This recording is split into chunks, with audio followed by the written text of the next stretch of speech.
worst possible thing you could say when you walk into a car dealership. I spent 5 years with Mercedes-Benz, 5 with General Motors, and the worst thing a person could say when they walk in is, if you could just get me to this payment, we got a deal.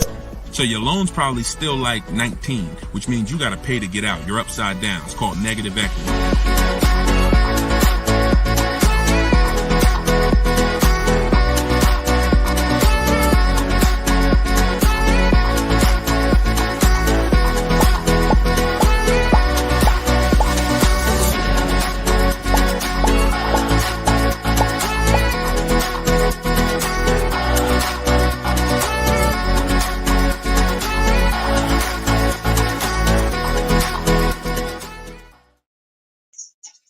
Welcome. Let me mute this because I got the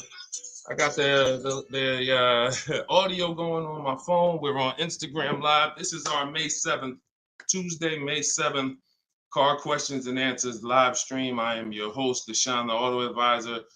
You may see these broadcasts throughout the week on TikTok, on YouTube, Instagram, and Facebook.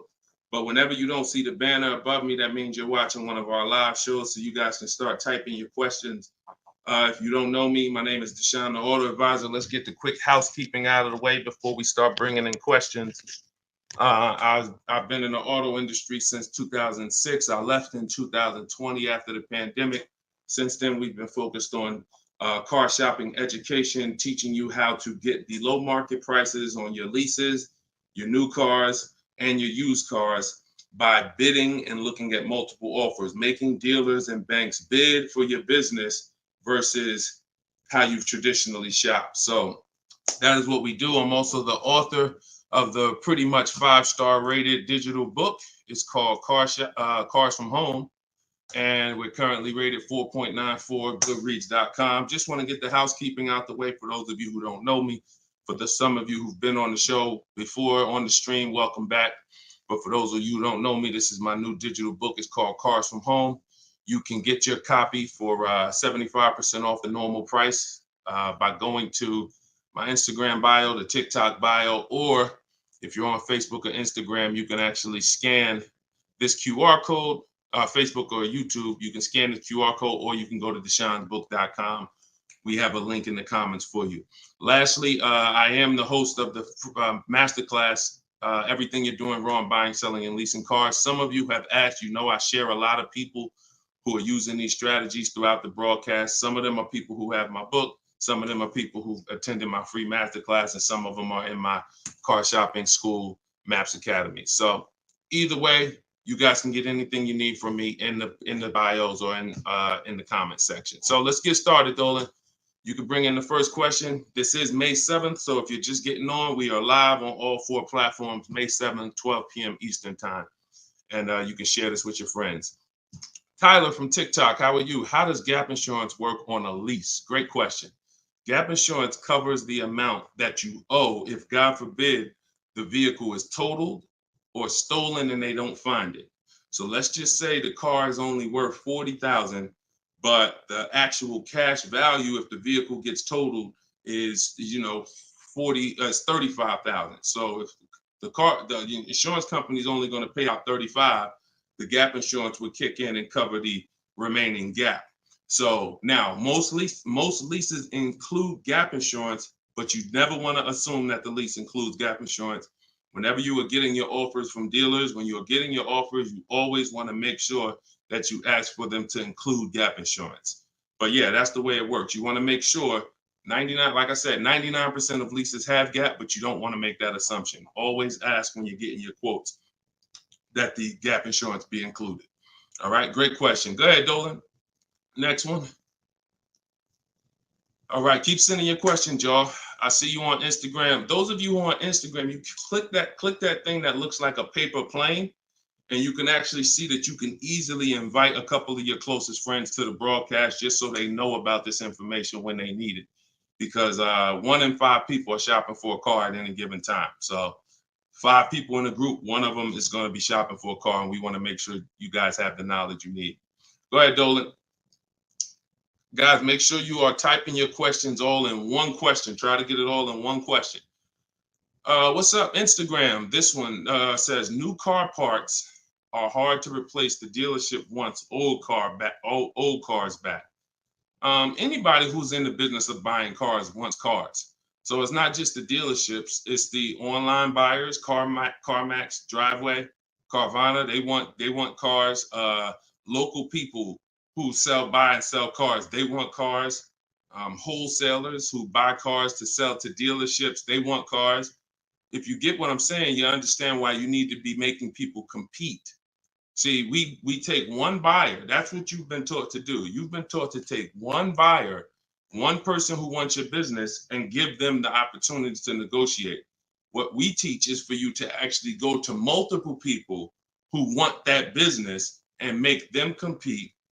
And that's how we make sure we get below market prices, because we in order to get below market prices, you must see enough offers to know the market. I'm gonna say that again. In order to get below market prices, you have to know you've seen enough offers to where you know the market. Could y'all keep running up the likes on TikTok? Every time we say something that you like, if you could just tap the screen, it runs the likes up and it gets a lot of people's attention on TikTok. Let them know they need to be here. Okay, so that's what you want. Everyone wants cars back. So you want to make sure no matter where the market's going, electric cars, old cars, new cars, luxury cars, just make sure you are getting at least 5 to 6 offers every time you want to replace a car. We don't trade in cars because you are not going to get the money you could get trading cars. Now, I'm not talking to you about doing private sales either, where you list the car and then you go and you got to, have people come to your house in Facebook Marketplace. I'm talking about the people who pay cash money, inspect the car in an hour, hour and a half, and cut you a check. Those are the people we need to get 5 or 6 bids from, and that's what we teach. Those companies are very easy to find and very easy to work with. Okay, who's traded a car before? If you've ever traded a car before, type the letter T. All right, stay by your phone, y'all. This is live. This is May 7th. This is our 12 p.m. class, so stay by your phone. I want you to make sure we don't just talk here, we dialogue. All right, in order for you to get the most out of the show and for me to continue to do them, you want to make sure you as close to your keyboard so I know you're actually getting value out of the class, out of the stream, because you're communicating, engaging versus just listening. All right, I'll see you, Bell, on YouTube. Anybody who's traded a car before, type the letter T. If you've traded a car, this is important for you to know. It's almost impossible. I see you, Thomas, on Facebook. It's almost impossible, ML Headley, to get the most money for anything, not just a car, for any item on trade. So we don't trade. We don't trade. You're not going to get the most money, and you're not going to know that you got the best offer. You need to get 5 to 6 of these online offers, and that is how you replace your leases. And in the same way, look, you've left money on the table. Some of you know, I got to tell you the bad news first. Anybody who's traded a car since the internet and online car buyers have been invented, you've left money on the table. So I want you to stop. I'm suggesting you stop doing that right now if you really want to make $1,000, $2,000, $3,000 more every time you replace your cars. Okay? Go ahead, Dolan. Shoot the next one in. Jock from TikTok. How can I get rid of negative equity with a lease? First of all, let's talk about why do you have negative equity. This is improper deal structure. So if you went over your mileage, that means listen, you should not be taking a lease for 10,000 miles per year knowing you drive 15. Because frankly, to go from 10,000 a year to 15,000 a year is only about $40 for most cars. $40 more a month, and you get to go from 10,000 to 15,000 miles per year. So it's no excuse that, taking less miles than you need and then having to deal with mileage penalties that you shouldn't have had in the first place. So we see. So our solution for negative equity is to always in most cases to roll it into a lease, because the cause usually for negative equity is you buy your cars. Somebody told you don't lease, you listen to them, but you don't keep your cars long enough to outlive the depreciation. So you buy your cars and you replace them, usually by trade, in a short period of time, 2, 3, 4, 5 years, 6 years, and that's too short of a period of time to replace a car because of the depreciation.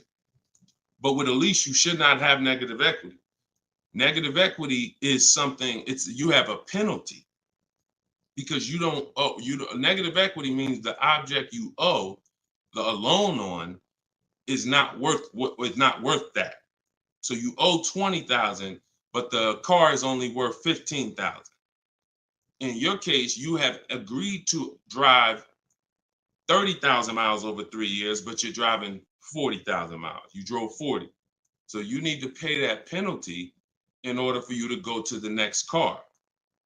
Okay? It should have been in your lease to begin with because you pay less for it if it's in your lease. You pay probably 15 cents a mile, where on a penalty, you're going to pay 25 cents a mile in a lot of cases.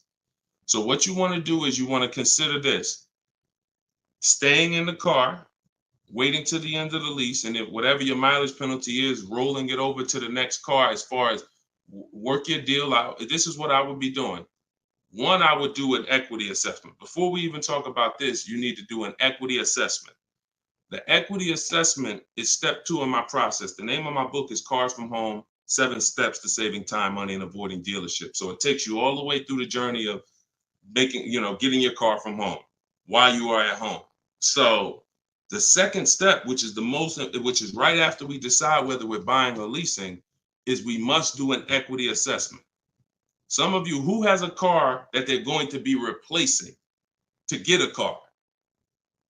Type me. If you have a car, it could be a lease or it could be you own it, but you're going to be, next time you car shop, you're going to be replacing that car. Who's in that situation? Type me. Stay by your keyboards. Let's go. We're live. This is May 7th. Wake up, people. Wake up. School me. All right, me, I see you. All right. What's up? Y'all can we run the lights up on TikTok? Can we tap the screen? Can we tap the screen if y'all gonna spend time with us on TikTok? Tap the screen. All right.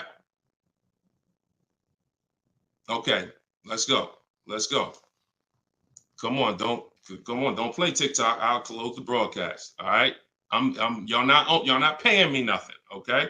So I'm asking you for a tap of the screen if you want to stay on with us. All right. We could definitely go TikTok. We could go Facebook, YouTube, Instagram if y'all acting funny today. We got no problem. All right, I appreciate it. I see y'all now. I see the lights running up. All right, so if you have a car you're going to be replacing, then everybody who just said me, then the first thing, once you decide whether you're buying or leasing, is you need to do an equity assessment. So you're going to call your bank. If you don't have a bank, the car's paid for, then you can skip this step, but you're going to call your bank. You're going to find out what your payoff is.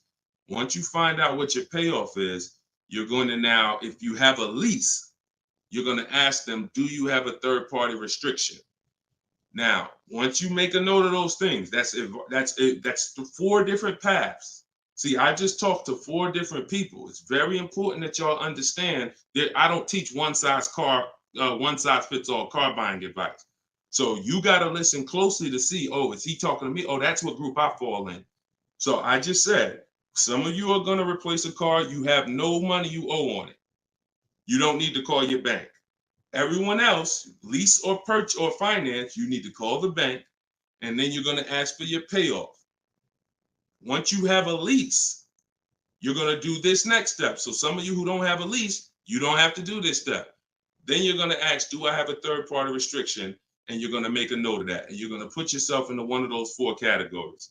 Okay, this is broken down. This is step 2 in my book. So once you get that information, you're going to go online to CarMax, Driveway, Carvana, Kelly's Blue Book, Instant Cash Offer. Please do not come talking about what Blue Book says. Algorithms in this market mean nothing. The only thing that matters is cash offers. So you're going to go to these people to get your cash offers: CarMax, Driveway, Carvana, Kelly's Blue Book, Instant Cash Offer, Car Guru, Sell My Car, and Auto Nation, Sell My Car. That's 6 offers. And once you have those offers, you will know where your equity position is. You will know if you have equity in your vehicle. You will know if you have no equity in your vehicle. If you are leasing, then there is no such thing as negative equity. Because let's say your payoff is $20,000 and your highest offer is $18,000. You don't have negative equity, you don't owe that. That just means when you go to drop off your vehicle, you can't sell it and make money. That's what that means. Now, if you have a mileage penalty like this gentleman may have, that's different. But that's separate from the equity assessment process. You need to know, what is the asset that I'm driving? What is the asset, the car that I have in my possession, worth on the market? And what do I owe on it? And is there equity there? So that is the step you do before you think about shopping and getting offers, because we break our transactions down into 3 categories. Who we buy our car from, we're getting bids. Who we get our loan from, we're getting bids. And who we sell our car to, we're getting bids. So this is very important in our process of how we get below market deals from home. Okay, so do that step, Jock, and that's what and you go from there. Everything I'm talking about is in my new digital book, Cars from Home: 7 Steps to Saving Time, Money, and Avoiding Dealers. Shoot the next question in, Dolan. Everyone who wants your copy, you can get it for 30 minutes at 75% off. It's normally $97. So everyone who's gotten this book, and we've gotten close to probably 6,000 people at this point, the book is $97. But when you go to my bio now, or my Instagram or TikTok bio, you can get your copy for 75% off, which would be $24, but it's only for 30 minutes. If you're on Facebook or YouTube, just check the comments and go to deshonsbook.com. You got 30 minutes to get your 75% off. Okay, Tyler from TikTok, rolled over $14,500 from a trade into a 36-month lease. Payment only $54 a month. Is this a good strategy? Payments only $54 a month? What do you mean by that, Tyler? $54 a month. How could the payments be $54 a month? You need to know how much you're rolling over into the new deal, because let's say, for example, you have $14,000 of negative equity. Just that alone is $400 a month. Just the negative equity. So I'm trying to find out what you mean when you say rolled over 14.5 from a trip. Oh, wait a minute. I think I know what you're saying. You are essentially prepaying your whole lease. What he's saying is he's taken all of the car that he is trading, which I just told you how much I'm not a fan of that. But he's now essentially doing a one-pay lease, or you're doing a huge down payment. So this is very important. You could be about to really lose your shirt right here. This could be extremely bad for you. You need to make sure you check what I'm about to say to you. If all of that money is being treated as a cap cost reduction, which is essentially a down payment on a lease, let's just say your payment would normally be, matter of fact, let's do this math real quick. And this is why having a consultant and having an advisor and getting education saves you thousands of dollars. Now, $14,500, you are talking about, if you put that into a payment form, your payment would be $400 a month higher, plus the interest on that, plus the taxes, plus the interest on that. So let's call it $430 plus this $54,000 this $54 a month. So let's say your payment would have been, without you trading, would have been like $485 a month. So if they're treating all of that as down payment, then here's what's happening. You're just prepaying the lease. So you have no protection. If that vehicle gets totaled, you are out $13,000. You won't be, anything you put into that vehicle, you're out. That money's gone if the vehicle's stolen or totaled. So what it makes more sense to do is to see if there's multiple security deposits that you could put. You need to get your offers, though, with no money out of pocket, because you can't look at one-pay leases and you can't look at multiple security deposits if you don't know what the original deal was without them. So if my payment is $500 a month, and then if I put multiple security deposits down, it lowers it to $450 a month, then that could be a good offer. If it lowers it $20 a month and I got to give them $6,000 to hold, then it doesn't make financial sense. That's not a good return on you holding $6,000. But I'm always comparing it. This is something we teach called advanced leasing strategies. This is not for everybody. So but you need to determine when you're doing a one-pay lease, all you're doing is giving them all of this money up front so they can lower the actual interest on the lease and see what the payment comes out to with the lower interest.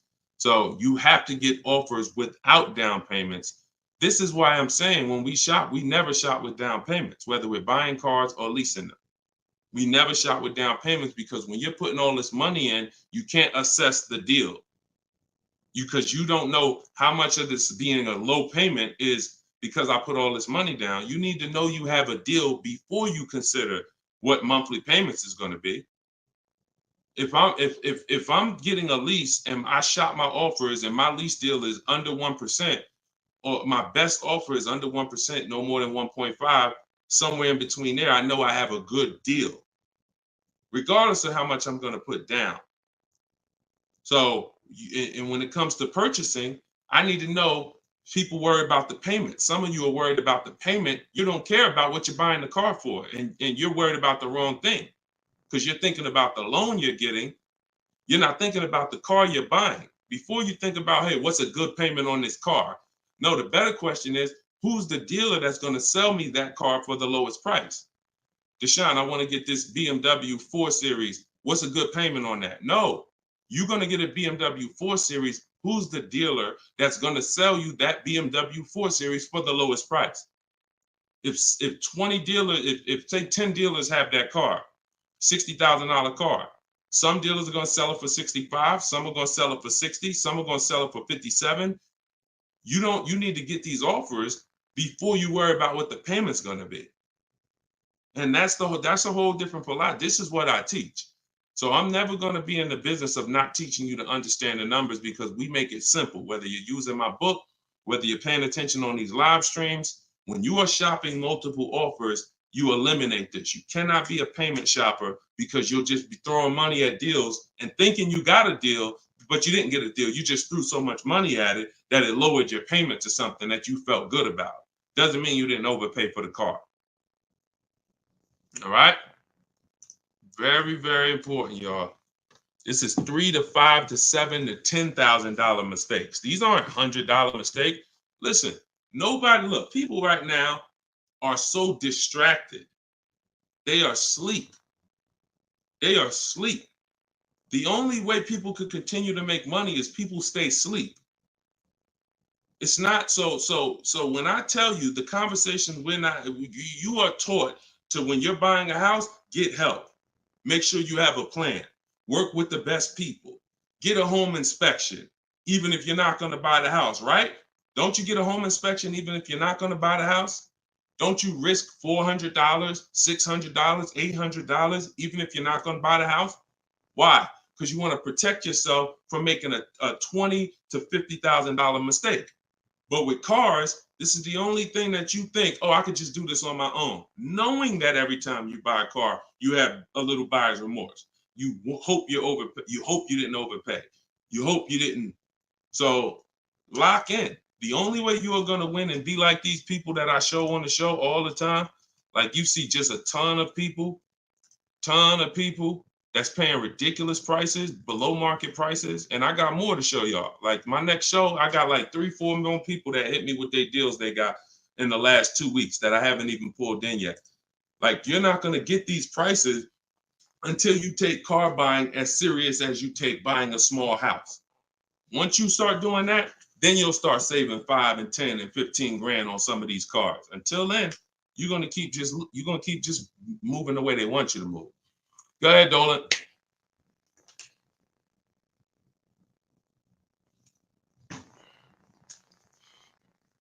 Is there any way to get out of a car with too much negative equity?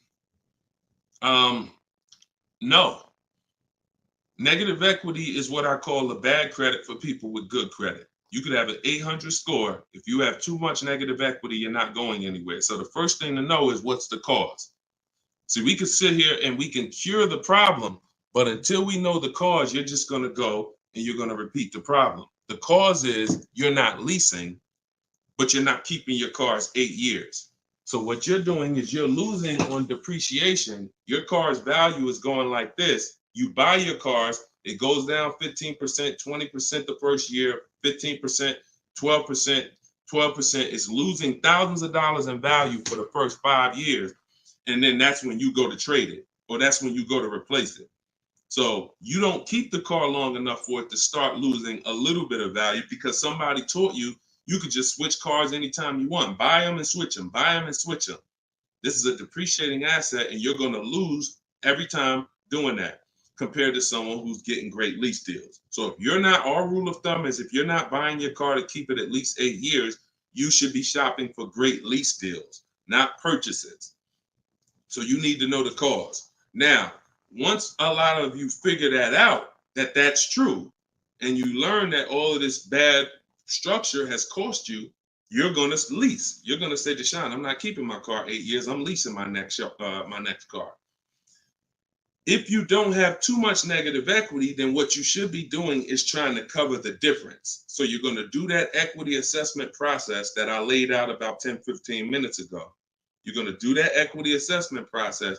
If you only have a $1,500 to $2,000, $3,000 difference between your best offer and your highest offer, I mean, let's say you owe 20 grand, but somebody's going to offer you 18, then I would pay off the difference all day long because I'm still winning with a bidding system on there. See, when you get bids, even when you have negative equity, that's still you're still getting the most money for the car you can get, which means your negative equity amount is going to be the lowest it can be. So you always want to explore if I could pay the difference between my highest online offer and my negative equity, that's the best. Because once you can't do that, now you eliminate the ability to be able to participate in a bid because you have to trade. This is the only time where we have to trade because you need somebody to finance that negative equity because you can't pay the difference. You don't have the cash to pay off the negative equity. See, if I know that I can cover my negative equity by selling the car to CarMax and I pay $2,000 and I'm out of it, that means now I can get bids for my replacement car, which is what we do. So I can get the lowest bid for the car I'm buying, the highest bid for the car I'm replacing, the lowest bid for my interest if I'm buying. Once I have to trade because I have too much negative equity, I can't do that. I can only get the bid for the car I'm buying, and then I have to ask that dealer to roll my negative equity into the car that I'm buying. And the problem with that is that dealer is not going to win a bid. So even though CarMax may have been offering you 18, that dealer may only be able to offer you 16. So what would have been $2,000 of negative equity is now $4,000 of negative equity. That's why paying the difference is always best if you want to maximize the deal and get below market deals. That's it. But if you have too much negative equity, you can't do that.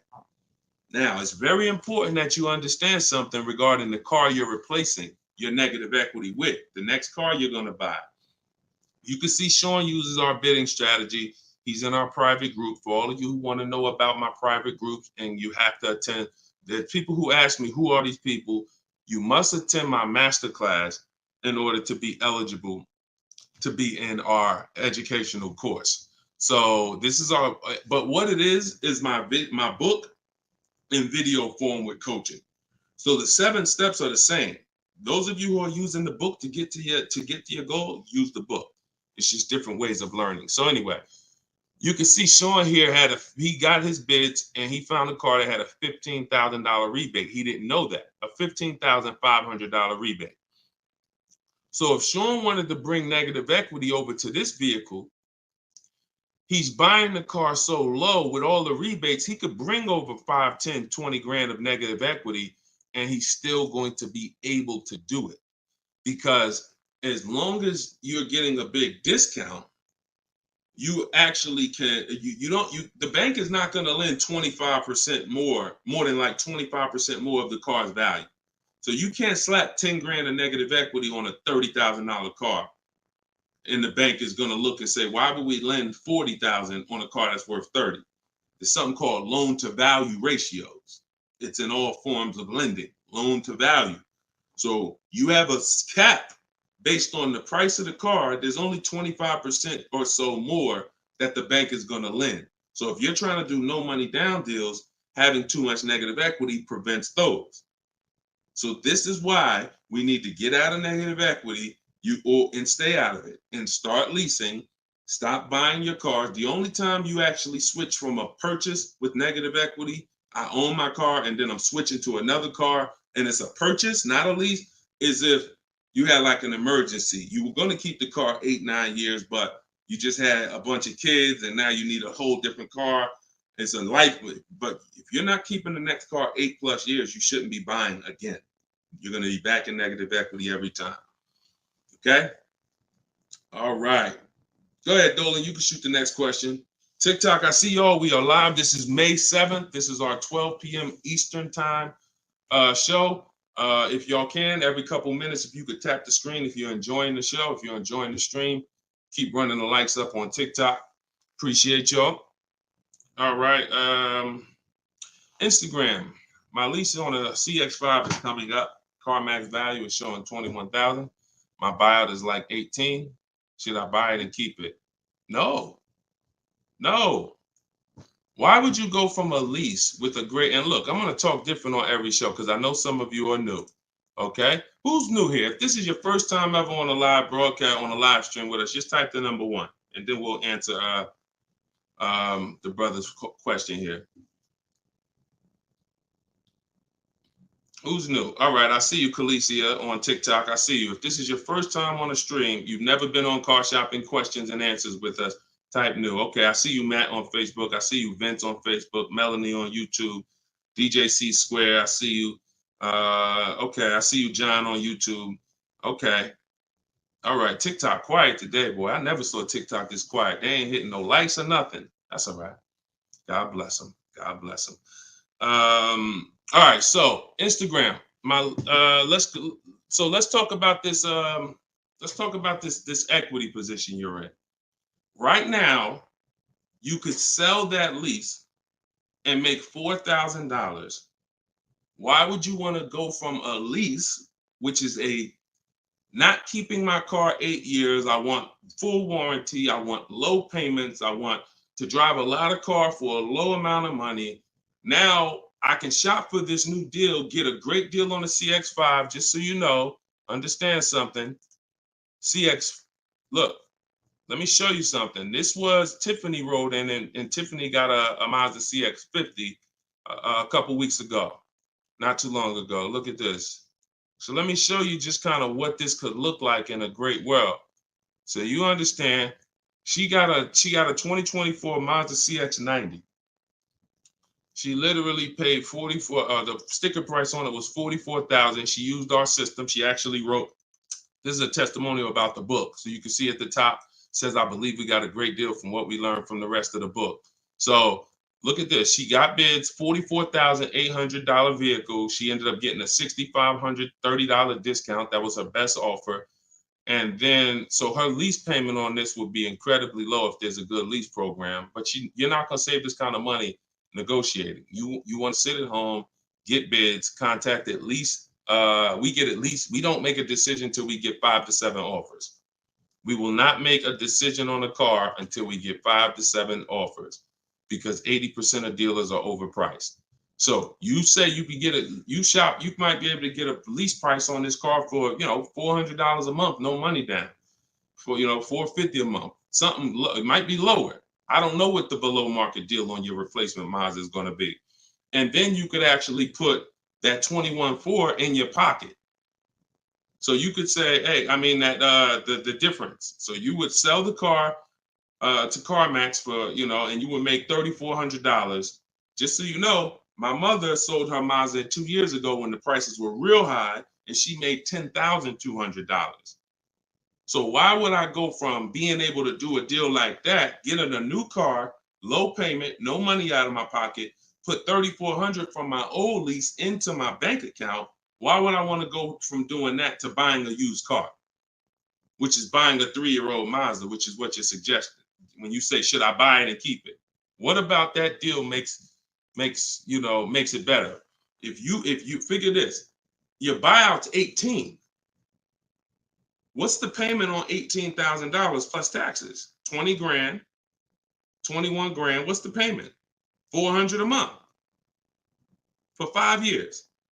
So why would I go and buy a 3-year-old used Mazda for 400 a month when I could go and I could lease a brand new Mazda for 400 a month and then turn around and again, if you're not buying this car to keep another 8 years, it makes no sense to buy a used car right now.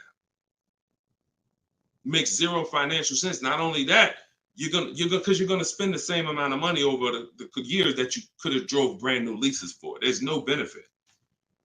There's no benefit. This is what it is. We've seen this thousands of times over the years, hundreds at least. You know, I know it's happening thousands of times. People are buying their leases every day. They're not realizing they're just buying a used car. That's all you're doing. So I go from leasing to buying a used car, which means something in me has to change. Those of you who are buying used cars, you should be buying them to keep 8, 9, 10, 12 years. Not 4 years, 5 years, 6 years. You're driving old cars for the same prices you could be driving brand new leases for. Same prices. So why would I drive a bunch of older cars, 5, 6, 7-year-old cars? By the time I pay it off, it's 10 years old, 11. Why would I do that if I could be driving brand new cars for the same prices? So it's important for you to understand. That's why this is the first step in my process is we got to know, should we buy or lease? And the only people who should be buying are 8+ year people. The goal is to keep the car 8 or more years. Then we're going to buy it. Yep. I'm here. I see you. You know, I always butcher your name, but let me just call you EP. EP, I see you. Go ahead, Dolan, shoot the next one up. We got a couple more minutes. We're on here for a couple more minutes. How do you negotiate a purchase online? Looking at a car 3 hours away and I'm not able to go in person. So what I would do if you've done all the research to make sure that car is a great below market price, if that's a below market price, then what I would do is I would call and verify that there's no fake fees that are not online. So when you see a car that has a $28,000 price, we're going to call and make sure that what the fees are should only be tax, title, documentation fee. Tax, motor vehicle fees, and documentation fee should be the only prices, only fees. And once I verify that, what I'm going to do is I'm going to go home. I'm going to get out there immediately, and I'm going to see the car. And if it's a great price where I'm saving $2,000-3,000 above below the market value on those cars, then I'll go out there and I'll make sure that I post up in a motel for one day, because you never want to go out there and take the car immediately, because unless you're paying cash. If you are paying cash, that's different. But if you're getting a loan, we need at least one day to do our bank bidding process. Because you could go out there and say, all right, now this is the best price on a used car. Yeah, but now I'm going to pay 2 points, 3 points more in interest, letting the dealer get me the loan. So I'm essentially giving that $2,500 or $3,000 that I saved right back to the bank. I'm not giving it to the dealer, but whoever the bank is. So we always need one day to come home, let banks and credit unions bid so we could get the lowest interest rate. And then we call that dealer and we let them bid against it. But that depends on how you're going to pay. But that's the process. You get out there, you test drive the car. That's why all of our used car research is done from home. All of our used car research is done from home.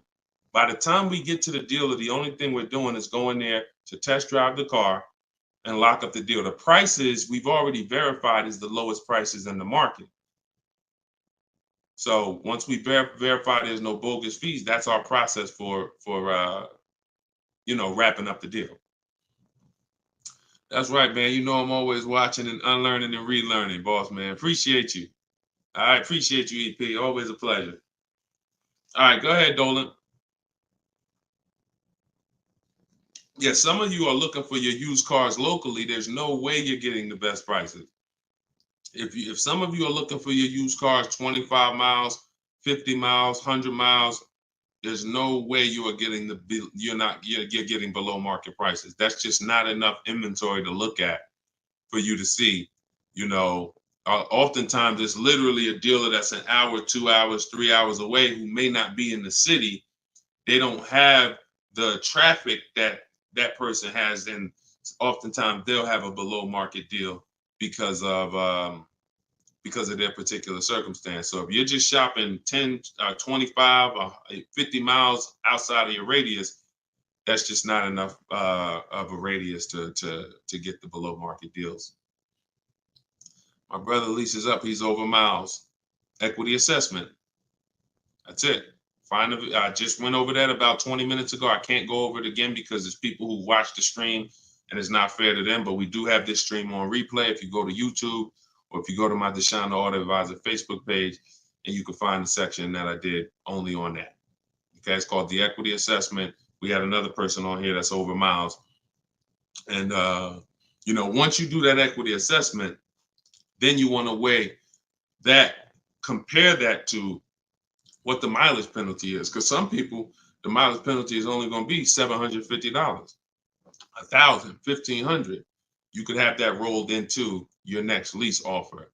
What you do is just negotiate your best lease offer and then say, hey, look, I need you to cut a check for, $1,500 to my old lease company. Now that's going to raise your payment.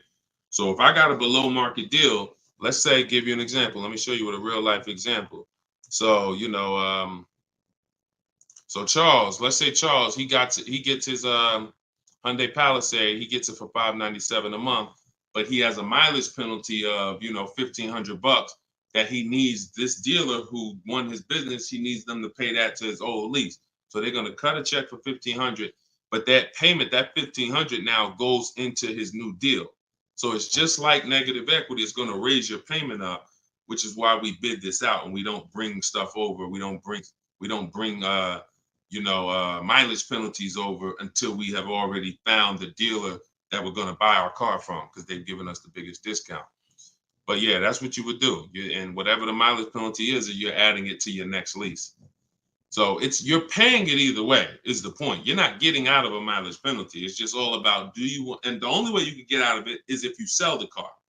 So that is how you get out of it. Because when I sold my Jeep Grand Cherokee lease, I was over miles by probably, I think I had 42,000 miles on it, and I contracted for like 39. But that's because I extended the lease.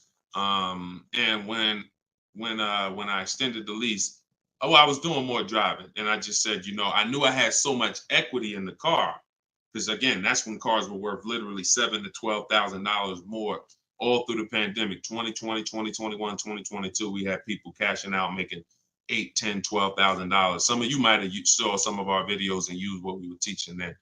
So once you do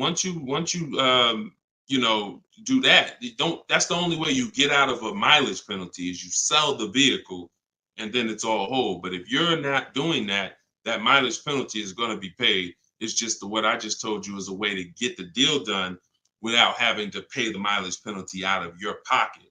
You're rolling it into your next deal. All right, go ahead, Dolan. All right, y'all, this is our Tuesday 12 p.m. stream. We're on here for a few more minutes. Keep your questions coming. Try to get to as many as we can.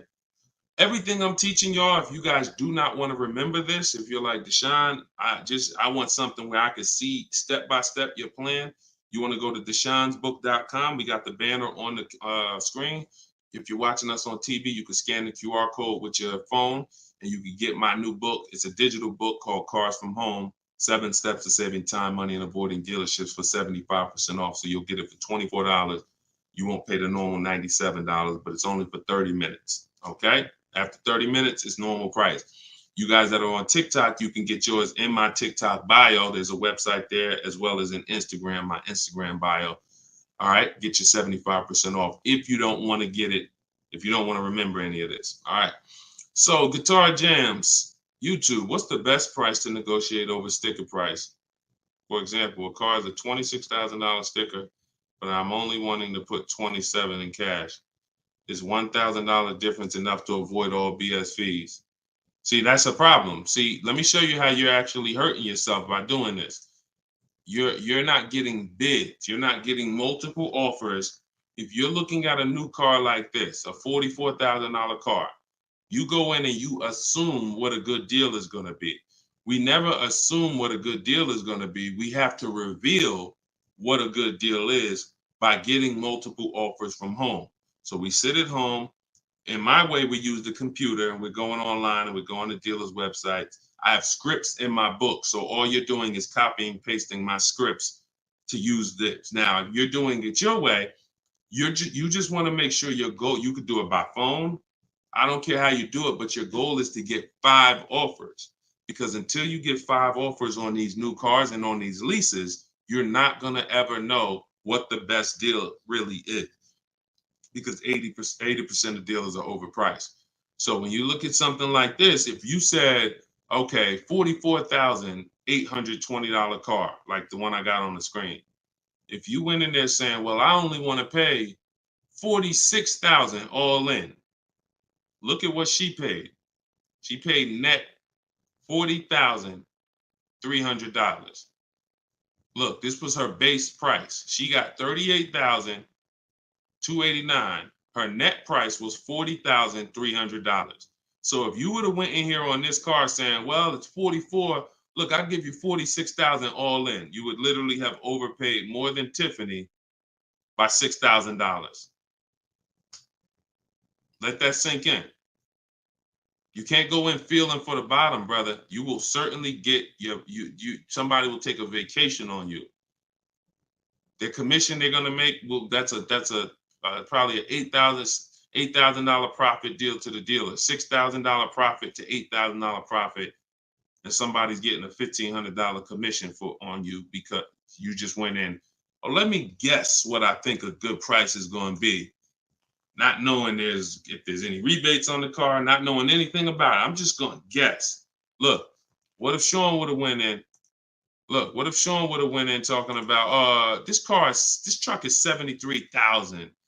I'm gonna offer them $73,000, but they gotta include all the tax, all the fees. I'll give you the asking price, but you gotta include all the tax and fees in. Look, he ended up getting with bids $57,000. He would have overpaid by $20,000, $15,000. And I'm sorry to tell you that some of you are doing it every day. You've done it on all your cars. You've overpaid, not using these strategies. And I want you to stop. You're free to do what you want to do. You want to stay in the old way. But the people that you see that are getting these deals, these people that are posting, listen, when you get a great deal, you post the deal. See, when you get a car, pay attention, yo. Pay attention to what I'm about to say. It's very important. When you actually have strategy to get great deals, you actually post the deal. This is our private group where we post our deals. Look, people are not just happy about the car. Look, Eddie, I ended up getting multiple offers, got a Toyota Camry hybrid. This was last year when these cars were literally on fire. Look, quote, getting quotes as high as 10 grand over sticker. Look, I got $2,086 under sticker. $10,000 over sticker was his highest quote for this Toyota Camry hybrid. There are people who paid that. There are people that paid 5 grand over sticker for the same car Eddie got. There are people who paid sticker. Thought they were getting the best deal. Man, I got mine for sticker. He got his $2,086. Some of you who might see this broadcast, you might have said, you might have the same car. Deshone, wow, man, I got that same car. I paid 4 grand over sticker to get mine. Yeah, Eddie at the same time, same year, paid $2,086. Sorry to tell you, but you overpaid by 4 or 5 grand. This is real. We're not sitting up here doing this talking about hundreds. There's nothing y'all hear me talk about in these streams that had hundreds of dollars. And frankly, unless you are rich, you can't afford to lose $2,000, $3,000, $4,000 every time you buy a car. You can't afford it. This is where you're losing. So what I would tell you, Guitar Jams, is do what I just said over the last 10 minutes. Get bids. If you want the system for doing it, that's in my book. If you want to do it your way, I don't care how you do it. Just get at least 5 to 7 offers so that you can see where the best offer truly is. 8 out of 10 dealers are overpriced, and you don't know how bad they're overpriced until you get all your offers. 10 grand overpriced, 5 grand overpriced. All right. Go ahead, Dolan. Shoot the next one in. Great question, though. Can you get a deal when you build your own car? Absolutely, Sherry, but you want to get those offers before you agree to buy something from anybody. So if I'm ordering a car, I'm getting 5 offers, 10 offers. I'm getting 5 to 7 offers, not 10 offers. See, in my book, I have a process called the 25 to 5, where we connect with 25 dealers online in 20 minutes. And our goal is to get 5 to 7 offers in 48 hours. So once that happens, we don't order a car until we verify the car doesn't exist in the market. See, because when you walk into a dealership or call 2 dealerships and they say, oh, we don't have that car, but we could order it for you. Now, what are you doing? You only talk to 2 dealers. What about in the 25 dealers that we talk to? What if 7 of them or 10 of them have that car? So you just talked to 2. Now they got you ordering a car. We don't order until we talk to these 25 dealers online and they tell us, hey, nobody has it, or it's only 2 out there, then we might order. But that car could be sitting right around the corner from you, or 30 minutes away from you. People could have 5 of them. An hour away from you, people got 3 more of them. But because you're just local, you think, oh, I need to order this. We don't order until all of those dealers tell us we don't have that car. And then when we send out our order request, we're getting quotes from all those dealers. So we're getting probably at least 10 offers. When we go to order, we're probably getting 10 offers because all of those dealers we've already been talking to. And any of them could order us a car. I had a young lady 2 years ago, no, last year, the new BMW came out, the new BMW X4M, and she got quotes. And to order, nobody wanted to give her below sticker price. Some were higher than sticker. The person who won the bid was giving her $3,000 below sticker. But the car had a bad lease program though, so she ended up not getting it. But $3,000 below sticker. If she was purchasing that car, that would have been a ridiculous deal. Brand new BMW, new body style, $3,000 below sticker. But that's bids. And we do that in 45, 60 minutes. Before you even get home from the grocery store, we already got the bids, and we're not putting in 60 to 90 minutes to get this done. So my process is not just money, it's time.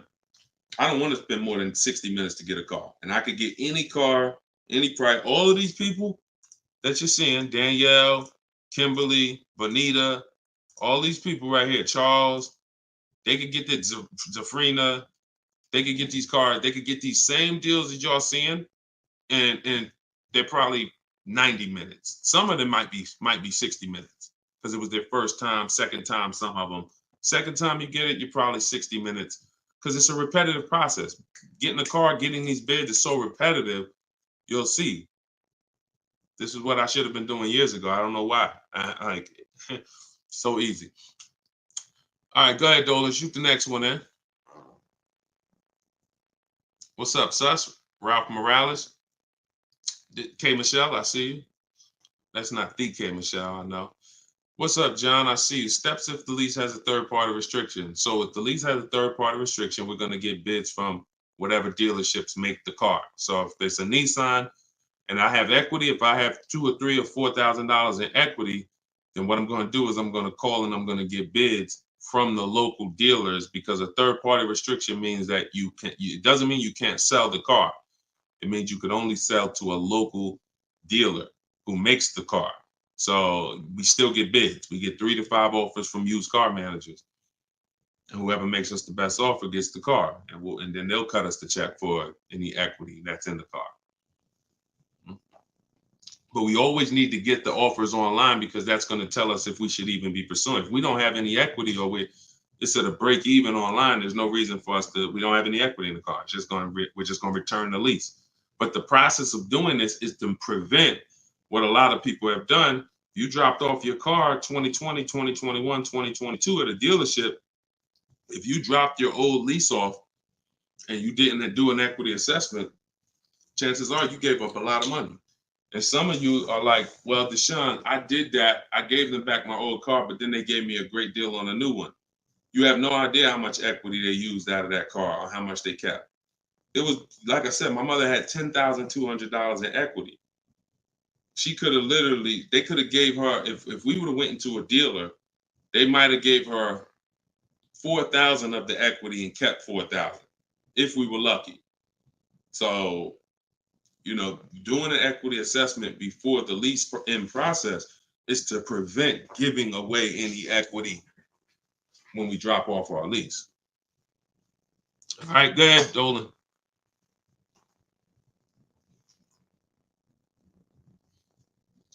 This is our Tuesday, May 7th live show, 12 p.m.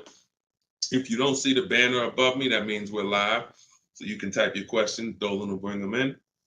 We got another couple minutes.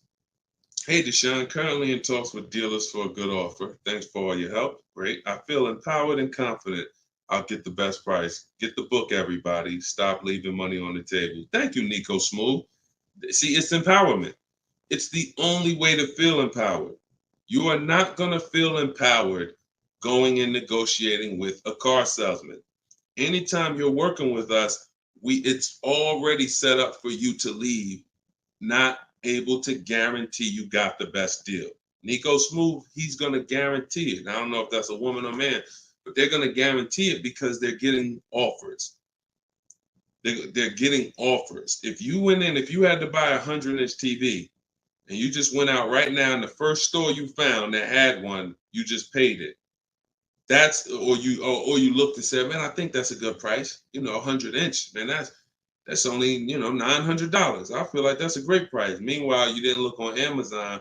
Amazon had a better brand for, $200, $300 less. Or Amazon had the same brand, or Walmart had a better brand for $300 less, or Best Buy. These are the same principles. It's impossible for you to go into a car dealership and get a good deal and you don't know the market. The market you only know through getting offers. Once you get the offers, you see what the best market prices are and you pick the lowest one. That's how you get the below market offer. So I'm glad, Nico. Enjoy, and definitely send us your success story. Just like Tiffany did, email me your success story when you get that offer and you close that deal out. Way to go. Go ahead, Dolan. What's up, Todd Billions? Do you need to check dealers in other states? I live in Florida. Depends. We will go with, all right, so some people will do my strategy is called the 25 to 5. We're connecting with 25 dealers online. Some people, they do it through offers. If the state is not too big, maybe their 25 dealers is all, if their state is really big, maybe the 25 dealers are all in the state. But some people, they might only have 12 dealers in their state, and so they're going cross state lines, and that's very common.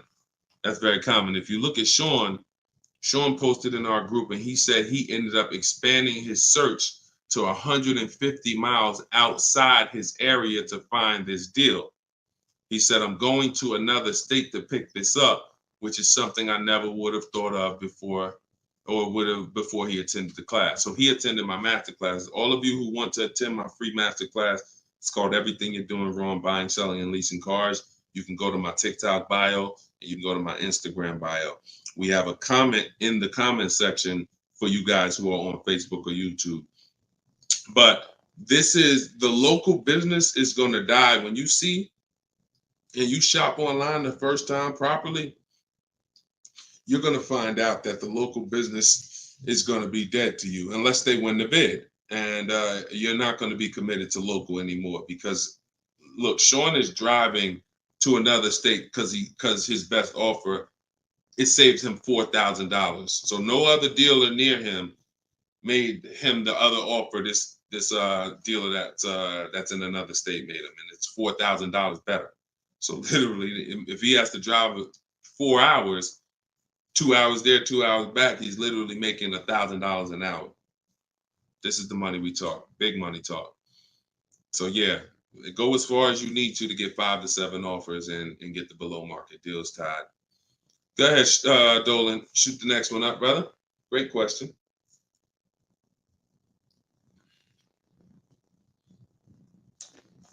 This is Charles Harris on YouTube. How are you? Hey, Deshone, why you don't have PayPal for a payment method? Um, that's a great question. We've used PayPal probably twice since we started our company in 2021. We just found that Stripe was a better company to work with for the business. We do have, I believe we have Klarna. So for those of you who are familiar with Klarna, they'll let you break up the payments interest free. For the book or any product we sell, we make Klarna available for the last year.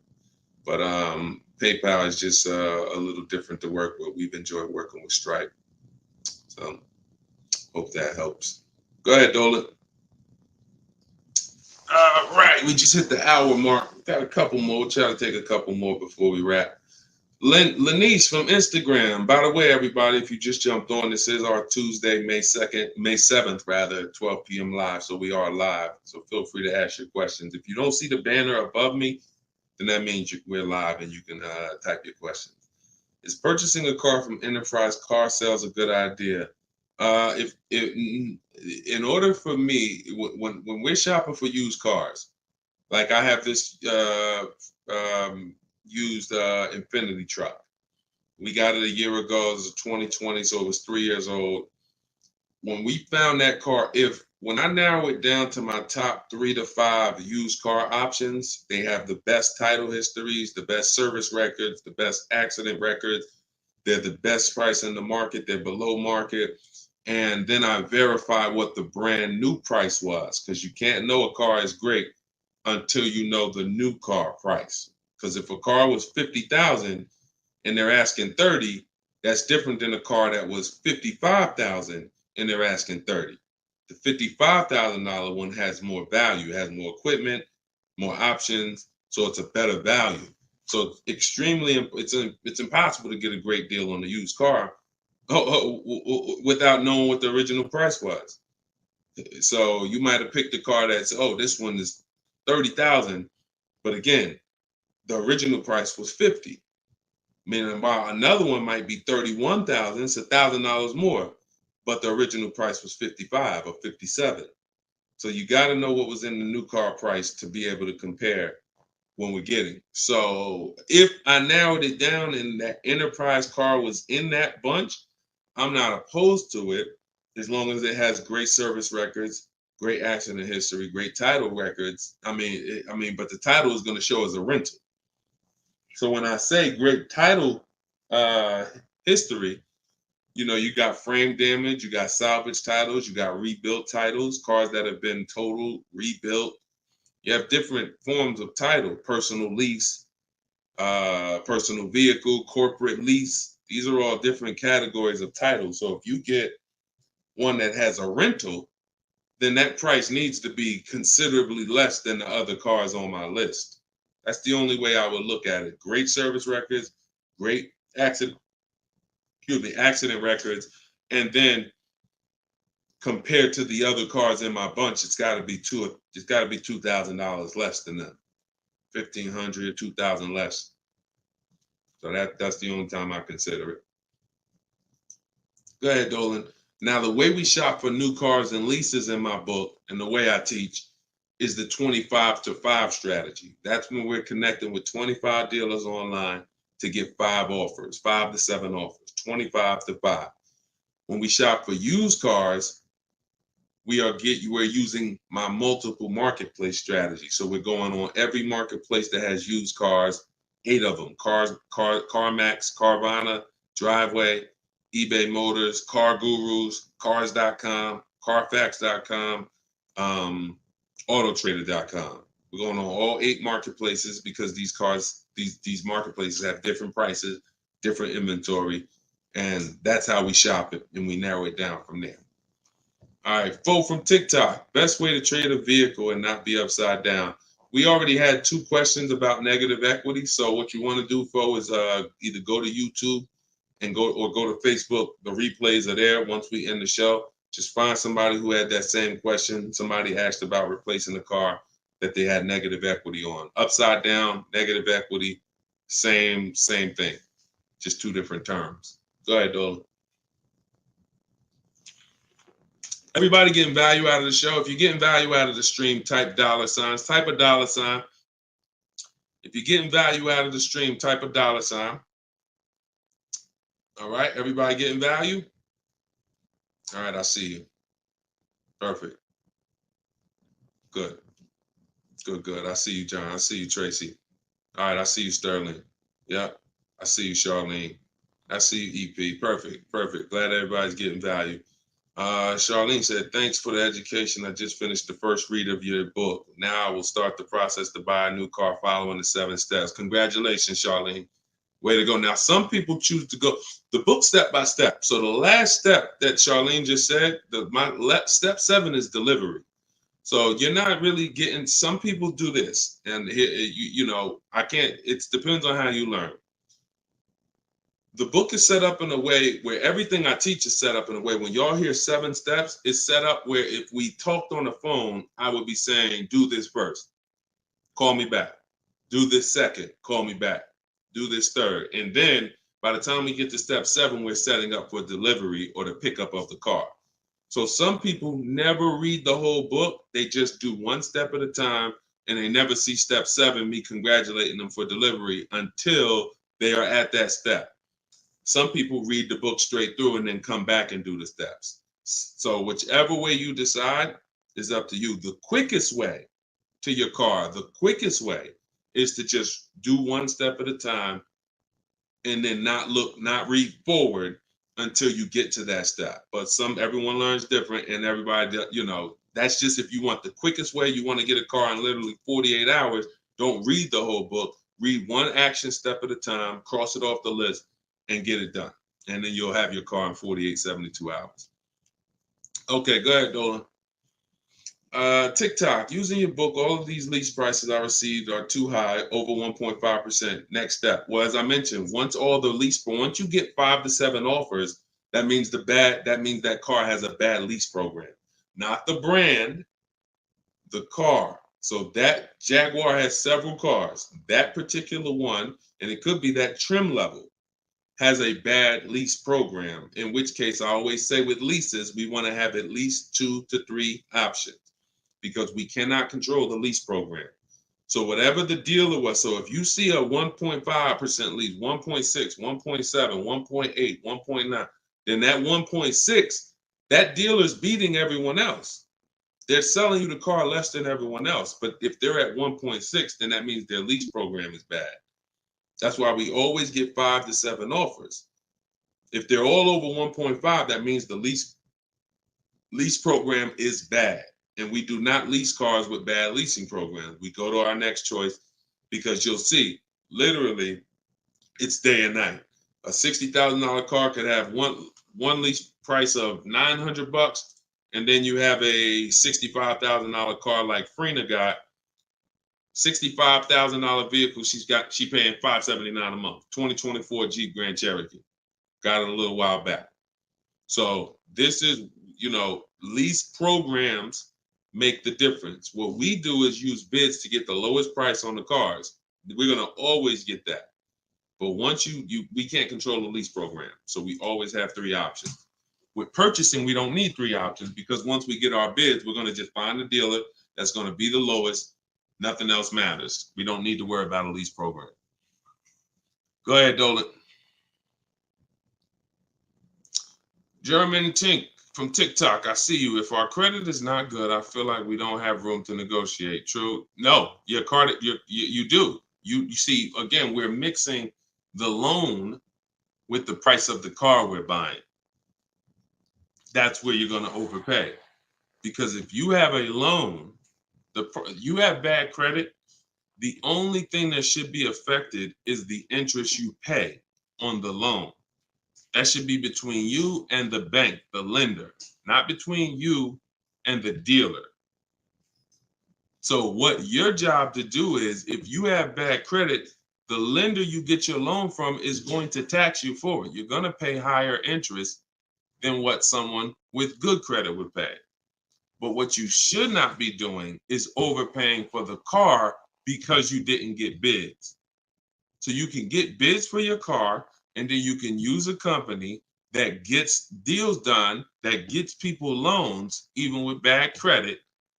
And you know, I use Limbuzz. I recommend Limbuzz. I don't use them. I recommend them. So you could either, pay a high interest rate and get a great price on the car, or you could do what most people do: get a bad price on the car and pay a high interest rate because they're going and they're shopping desperately. So in my process, we would get with Limbuzz, get our pre-approval with Limbuzz, and then we would go and we would shop and get bids to make sure we're finding the lowest price on the car.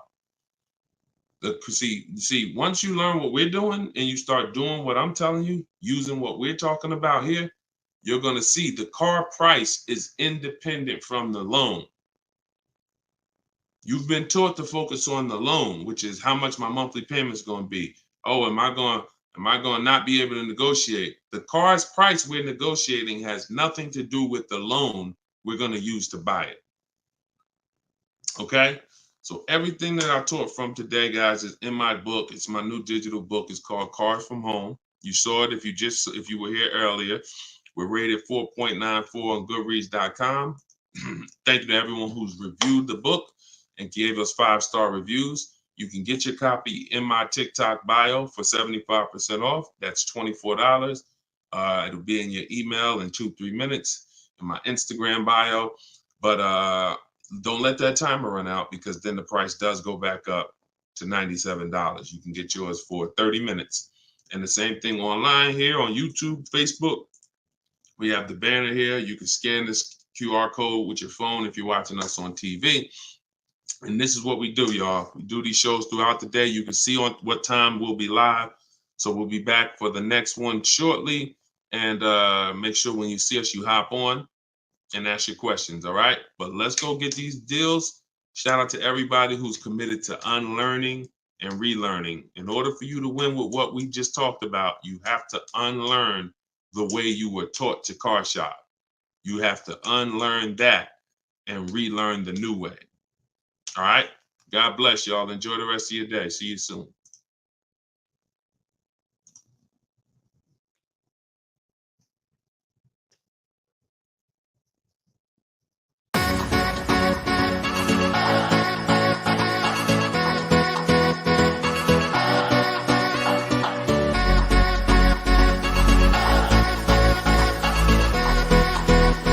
The worst possible thing you could say when you walk into a car dealership. I spent 5 years with Mercedes-Benz, 5 with General Motors, and the worst thing a person could say when they walk in is, if you could just get me to this payment, we got a deal. So your loan's probably still like 19, which means you got to pay to get out. You're upside down. It's called negative equity.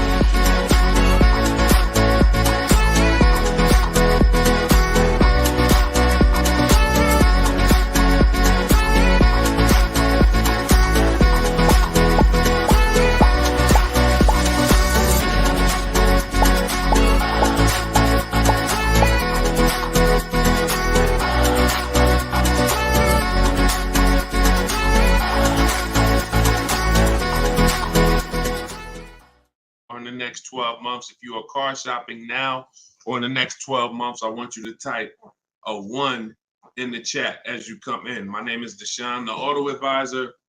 I do these live streams throughout the week to answer questions when it comes to car buying the new way. We've been doing this, helping people really since 2021 through education. And so we teach an entirely new way to car shop. A way that has worked for thousands of people before you. And I do these live streams so that you can ask your car shopping questions, and we can try to get you the answers that you need to help you get below market prices, which is the only thing we settle for. So thank you to the people who are tapping the screen on TikTok, running up the likes. I appreciate it. We have Dolan moderating in the back, so you guys can start typing your questions. Everything I'll be talking about is out of my new digital book. It's called Cars from Home, 7 Steps to Saving Time, Money, and Avoiding Dealerships. Thank you to all who have reviewed the book on Goodreads, putting the review page up now.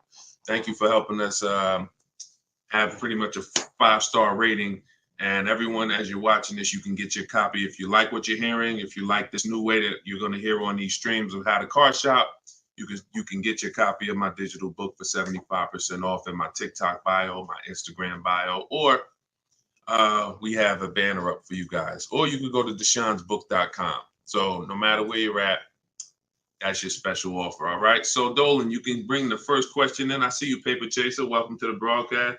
I see you, Benjamin, on TikTok. I see you. First time people. Welcome to all the first time people. If you your first time here, type of 1. Mario Soto, I see you on YouTube. Welcome. This is Chris on Facebook. Hey, Deshone, are dealerships willing to order a car for you if they don't have a car with the options you want? Everyone is usually willing to order a car because every dealer can order. But you want to make sure whenever you're getting an order quote, you're getting at least 5 offers. 80% of dealers are overpriced. So you want to make sure you're always getting on a brand new car 5 offers. And then you'll see how different they are. I had somebody who, I think we're on episode 17. This is episode 17 of Car Shopping Questions and Answers. So on last episode, I spoke about a young lady who ordered a BMW when it first came out last year, the new body style new body style X4. And through bids, she saw multiple offers. Most dealers were charging her $2,000 over sticker price. But once she got her 5 offers, at least 5, she probably got set 5 to 7.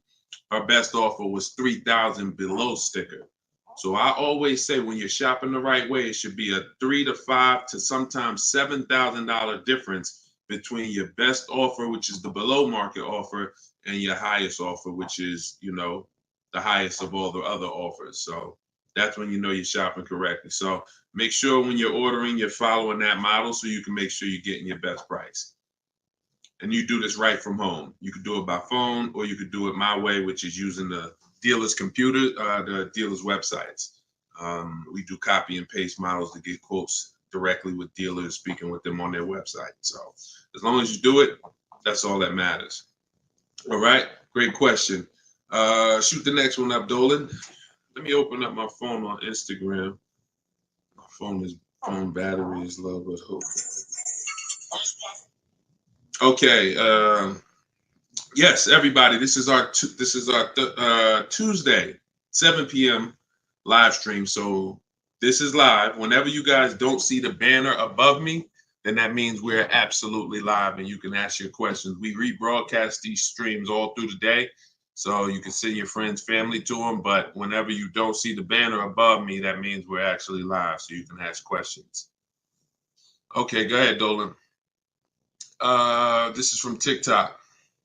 I need a new truck. Any advice? Or the first thing, all right, I'm getting ready to tell you the first thing you think about when you are in your position. And this is the first thing that all of you should have thought about. If you haven't thought about this yet, you've already skipped something that is very important. The first step in my process is always to ask ourselves the most important question. Does anybody know? I know we may have a lot of new people on here, but does anybody know what the most important question is? It's probably going to take you too long to type it. So I just want to see if anybody knows what the most important question is. I'll give you guys maybe 5 to 8 seconds to chime in some answers. Can I afford it? That's a good one, but no, that's not the most important question. That comes a little later in the process. Come on, Benjamin, Charlie. Am I keeping the car 8 years? My man, way to go right there. DM me, man. I'm gonna get you a free copy of my book because I like that. All right, that's the most important question. Just DM me on TikTok. I can't read DMs, y'all. So if you actually have DM me, 99% of the time, I'm not gonna see it because I have a team that helps me with my social media. So I'm not seeing DMs because we just get way too many throughout the day. But in your case, yes, send me that. Yes, but that's the most important question because here's the thing. The first thing you want to think about is how long you're going to keep it because you're about to buy something that's going to go down in value. You're not going to get the most value out of it until after 7 years. that's when you're going to get the most value. Everything before that, who knows, when I break these things out, I'm showing you the depreciation curve. And this is how your vehicle is losing value. So if you buy a new vehicle, it's losing value like this. If you buy a used vehicle, it may be losing value like this, but it's going down thousands of dollars every year. So until you keep the car long enough, some of you are just not keeping your cars long enough to win, because you're turning around and replacing your cars while it's still like this. You're still losing $2,000, $3,000, $5,000, $7,000 a year, depending on the price of the car, in depreciation. Now, when you keep your car long term, you're going to beat depreciation, because eventually your car starts to, like, who has a car outside right now that's at least 8 years old?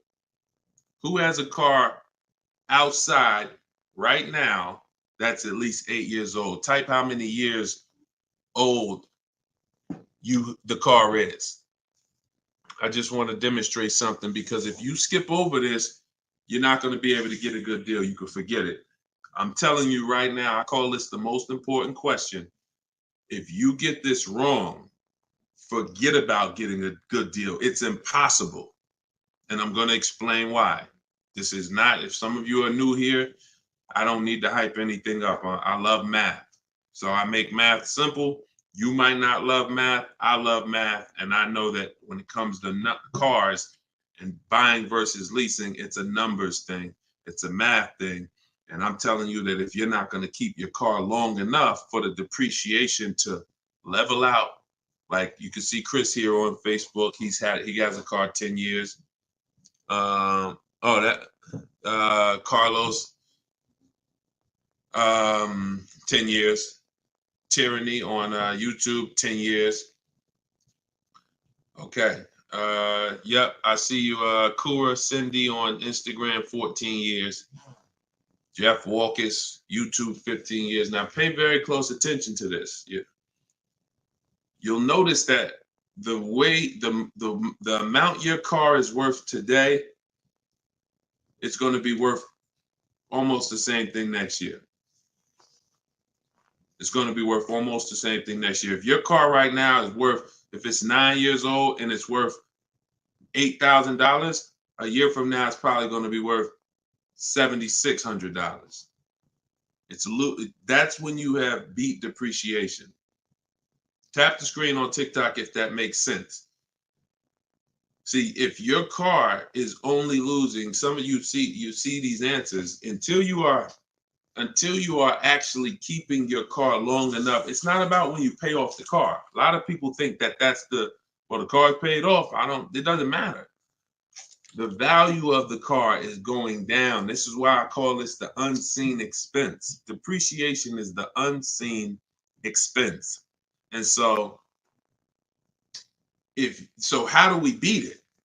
You can't replace the car in 2 years, 3 years, 4 years, 5 years, 6 years, 7 years. Can't replace it.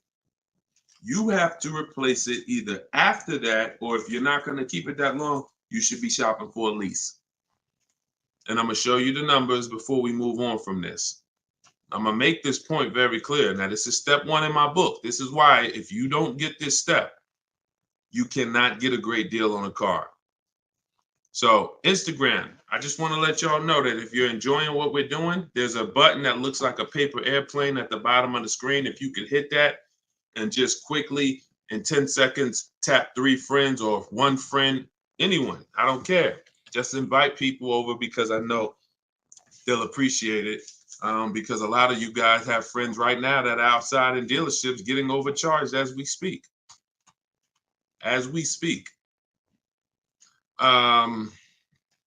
So when you look at long term, here's what you need to see. Look at this. And I'm going to show you to end this question from TikTok, and why this is what I call the most important question. It's the first question: how many years am I keeping the car? Because look at this. I'm going to use an example of this lease deal that Zafrina just got. So now Frina she shops for a 2024 Jeep Grand Cherokee. It's a $65,000 truck. She got an incredible steal on this vehicle. Her payment is $579 a month on a $65,000 truck. No money down. So she did this. She got bids. You're not negotiating for these deals. So I'm just telling you, if you guys want to get these deals, you need to use what I'm teaching you. If you want to get it step by step, it's in my book, in my TikTok bio for 75% off. You won't even leave the broadcast on TikTok. You can get your book for $24 and you'll have everything I teach step by step. And same thing on Instagram, in my Instagram bio. You can get it for 75% off for 30 minutes. So I want to show you guys this. And you know what? That lease deal is too great. I don't even want to use that. Let me use something that our average people are getting no problem. Because Zafrina's lease deal was just ridiculous. $579, $65,000 Jeep Grand Cherokee. From home, by the way. 60 minutes. Maybe she put in 90 minutes. It was her first time using this stuff. 90 minutes. So Danielle got $550 a month. First payment was all she gave them. So there was no money down. She got an Audi A3, $44,000 new vehicle. She's paying $550 a month. Now, I'm going to ask you guys a question. Danielle gets this sitting at home. And look, she said, due to circumstances, because some people like Deshone, she might have had time, a lot of time to do this. You know, I need a car in like 30 days. But she said, due to circumstances out of my control, she posted this in our Facebook group. I had to lease something quickly. Yep. I took the course last week. And now, by the way, my book is my course. So don't think you have to get my Maps Academy to get this. My course is 7 steps in video form with coaching from me. My book is 7 steps in book form, and they're the exact same steps with the exact same scripts. So it's just how you, some people like Deshone, I win with the book, like Tiffany, other people who review, and some people do this. So it's all the same. It's just different learning. So the point is, I want to show y'all something. We're making a point here. So she got $550 a month, $44,000 car. How much is every $5,000 on a car loan, everybody? If you're looking, some of you have seen this in a video before. Every $5,000 that when you look at a car, you see it's $5,000, $10,000, $15,000, $20,000. How much is every $5,000 on a car loan monthly payment? Let's see if anybody's seen this. I'll give you guys another. Thank you, Nico Smooth. $100, perfect. Carlos Thomas, $100. Yes. So that is BG Meats. Yes, $100. Perfect. Perfect. Blooming Chosen One. Perfect. See, so this is why this is important for those of you who are going to purchase, not those of you who are going to lease. You need to know when you look at a car, if you see it and it says $20,000, you need to know that that is about $400 a month. $25,000 is about $500 a month, depending on the interest rate. Great interest rate, you could drop it a little lower. But average interest rate, that's what you need to be looking at. And you need to be, that assumes a 5-year loan. Because some people say, well, Deshone, if I take a 6-year loan, no, it'll be lower. But 6-year loans should be the max. See, there's different ways to budget. If I budget $500 a month and I say, well, how much car does that get me on a loan? 25 grand. Now that's for 5 years. So if I go find a car for 25 for $500 a month for 5 years, I did better than if I got a car for $500 a month for 6 years. So there's different ways to raise your budget. I have something in my book called The Perfect Budget. I created a calculator. It walks you through what I just said. See, what I just said is very important. Knowing how much you can spend if you get a 5-year loan, and then saying, all right, if necessary, I'll go with a 6-year loan and bump myself up, but I'm still below my max budget. But I'm not going $500 a month for 6 years. Can y'all tap the screen and run the likes up on TikTok? Keep running them up if y'all getting value out of what we're doing. So we're still making a very good point here, okay? I'm spending really most of this stream going deep on the first question. And I've never done this before, so we'll see if it works. If somebody said I have a new truck, new advice, any advice? So I went right into the most important question, which is leasing versus buying. How many years am I going to keep the car? And I'm now showing you why you cannot get a great deal on a car if you buy when you should have leased. So let's wrap this up. So we can see here, Danielle got $550 a month on an Audi, no money down. Now let's take the same vehicle and let's pretend she purchased it. She didn't know about leasing versus buying. She just listened to a bunch of people, bad advice, who say never lease a car. So she goes in, she's looking for the same Audi Q3, A3. It's her dream car. So, I've been wanting this for a while. So excited. So how much is this going to be? I'd like to do no money down. Okay. Well, $44,000 car. Forget the taxes. Forget everything. Let's just say, forget that. Let's say they throw that in. We'll pay the tax and everything. Let's say she just finances $45,000. What's her payment? $900. Some of you who are in the math, you would like Deshone, yeah, $900. So she drives out of there. She drives out of there paying $900 for the same car Danielle's paying $550 a month for. Now watch this. Let's just say, now I'm going to show you because I know what you're thinking. Deshone, please send my free book. Okay, I got you. DM me though.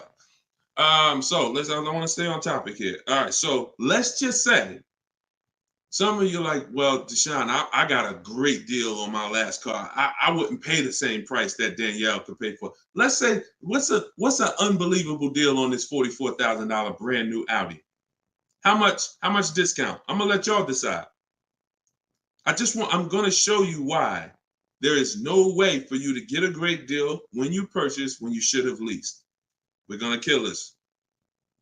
Some of you are gonna be set free right now. So let's just say, what's a great price? $44,000 brand new Audi Q4 A3. What's just a ridiculous discount? How much off? Let's say like the best deal that you could ever think on a brand new car. Look, all right, it's taking y'all a while to type. We're looking. What's up?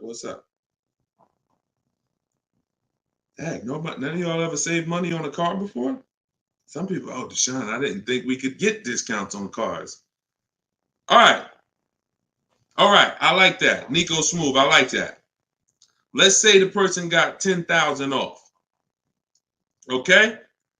They got $35,000, which is essentially, let's say they got $35,000. The car is $44,000. So let's say they got $9,000 off, which is essentially 20% off the price of the car. Just brand new, nice, popular car. They catch the dealer sleeping, getting bids from home. $10,000, $9,000 off, $35,000. That's what they're getting the car for. Put your taxes on there, because now we're already being super unrealistic. We're not gonna be ridiculously. Let's just say taxes are on there. You know what? Let's just say no. How about this? Not only did she get 20% off, they paid the taxes too. So she really got like $13,000 off. We'll pay the taxes too. Just finance $35,000 even. What's her payment? The most ridiculous new car deal we could ever imagine you've ever seen, we just went over. To show you, no matter how good this is, she still is about to lose because she's purchasing and she should be leasing. Watch this. And I'm going to tell you, when the person who purchases wins, $700. Thank you, paper chasers. Lisa, $650. Those are the estimates. Where do we win at?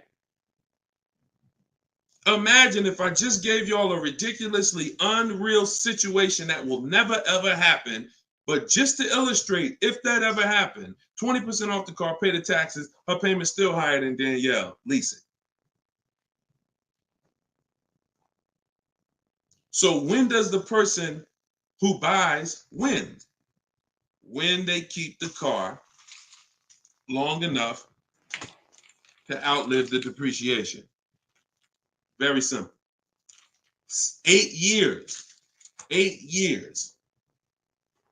It's no comparison.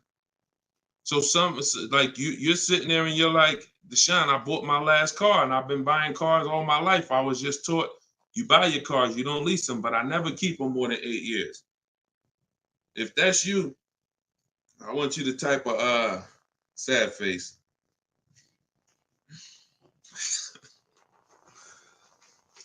You've lost a lot of money. So what would you rather? Would you rather never hear about this, really go all your life listening to bad advice? And we might wrap this because we still got time. Before we even go back into more questions, we actually may go a little, because some of you are like, Deshone, well, what if you buy a new car, a used car? Because you just compared that to a new car. All right. So let's just go back one more time. Let's pull up Danielle's because we're on that scenario. So we already said Danielle drove out with a $550 a month lease, paid her first month's payment. Best impossible deal that'll never happen, unrealistic, made up, make-believe deal we just ran was still a higher monthly payment.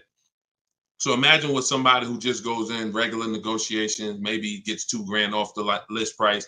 They're leaving paying it's people right now paying $800 a month for this car, $700 a month, easy, no money down. If they didn't put money down, some people tell you, oh, well, I'm paying I got an Audi and I'm paying only $6,000 for it. They never tell you that they put $10,000 down. They never tell you that they put $10,000 down. They forget about that because the day they give the dealer $10,000, they want to forget about it. So they're definitely not going to bring it up in the story. No money down deals. This is what you're doing most times when you're leasing. So let's go back. Let's say somebody decides they're going to get a good price on a used one. Let's just throw this scenario in here real quick to end this. Instead of a $44,000 brand new one, they find one for like $28,000. Great used car price. $44,000 new. I got one for $28,000, maybe 4 years old, low miles, $36,000. Great deal, below market deal. Get it for $28,000. $28,000. Throw my taxes and fees on there. I'm at $32,000, $31,000. What's my payment? $31,600. Look what I'm buying too, because some of you that's what you think about with a used car. But I like the monthly payments. But Danielle's driving a brand new $44,000, never been titled. She's the first person to sit in this new car smell, like real new car smell. Latest and greatest options and features, full warranty. If anything breaks on the car, she's covered for 4 years. She won't lease it. She won't have the lease for more than 3 years. She's paying $550 a month. A person who's buying this same car is paying $800 a month, $900 a month, and a person who's getting a used version of this 4 years old, 1 year left on the warranty, 3 years old, 1 year left on the warranty, and they're paying $600 a month. Everyone's paying more than her. And these are lease deals that we get all day long. Everyone's paying more than her. We can put every scenario. Only person that's not paying more than her is somebody who just drives like a 10-year-old Audi, 12-year-old Audi. They go pay cash for it, buy it from Facebook Marketplace or something like that, or people who go to the auctions and get, like a 12-year-old one. Those are the only people who could, flip cars and not lose. Everybody who's buying new cars, newer cars, is paying more than her. It's people paying $500 a month because they bought their Toyota Camry. They're paying $600. So you're paying $600. She's driving an Audi, $44,000 vehicle, no money down. You're paying $600. You're driving a Toyota Camry that you're not going to keep for more than another 2 years. Any car, replace it. Chevrolet, you could pay, Camry, Honda. You're not keeping these cars more than 8 years, and you're paying these ridiculous car payments, and you're the ones that, unfortunately, because you believe bad advice, you are not winning. You're losing. But would you rather me not tell you? God willing, you're like, man, I'm glad I'm young. I'm going to still buy more cars. Most of you are still going to buy more cars. It's good for you to find this out now rather than you never found out and you just passed it down to your family and your kids. And now They heard they don't lease. Now you got your 25-year-old. He never heard about leasing. He goes and he gets himself a $30,000 car because he got a good job. He said, all right, I could afford a $600 a month payment. He gets a $30,000 car. His payment is $600 if he put no money down, or maybe he put 10 grand down, whatever. Point is, he's paying between $400 and $600 a month for this car when he could be leasing a brand new version of that car for $350 a month. $350 a month, $600 a month. These payments are nowhere close. It's nowhere close.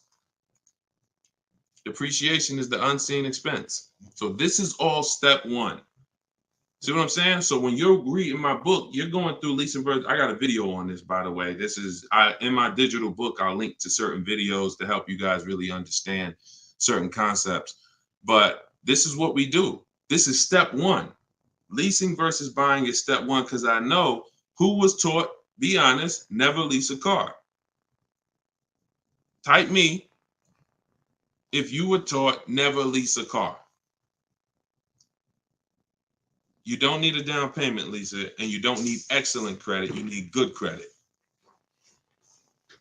No down payments. I can show you right now, Lisa, on the screen. You can't see it because we rebroadcast these shows on TikTok, but you'll see it on Facebook, YouTube, or Instagram because they can see the slides that I'm sharing. Like every deal that I'm gonna show, like Kimberly. Look, she got a $91,000 Maserati, $944 a month, 39-month lease. $944 a month, $91,000 Maserati. She got bids. Use what I'm teaching you in my book.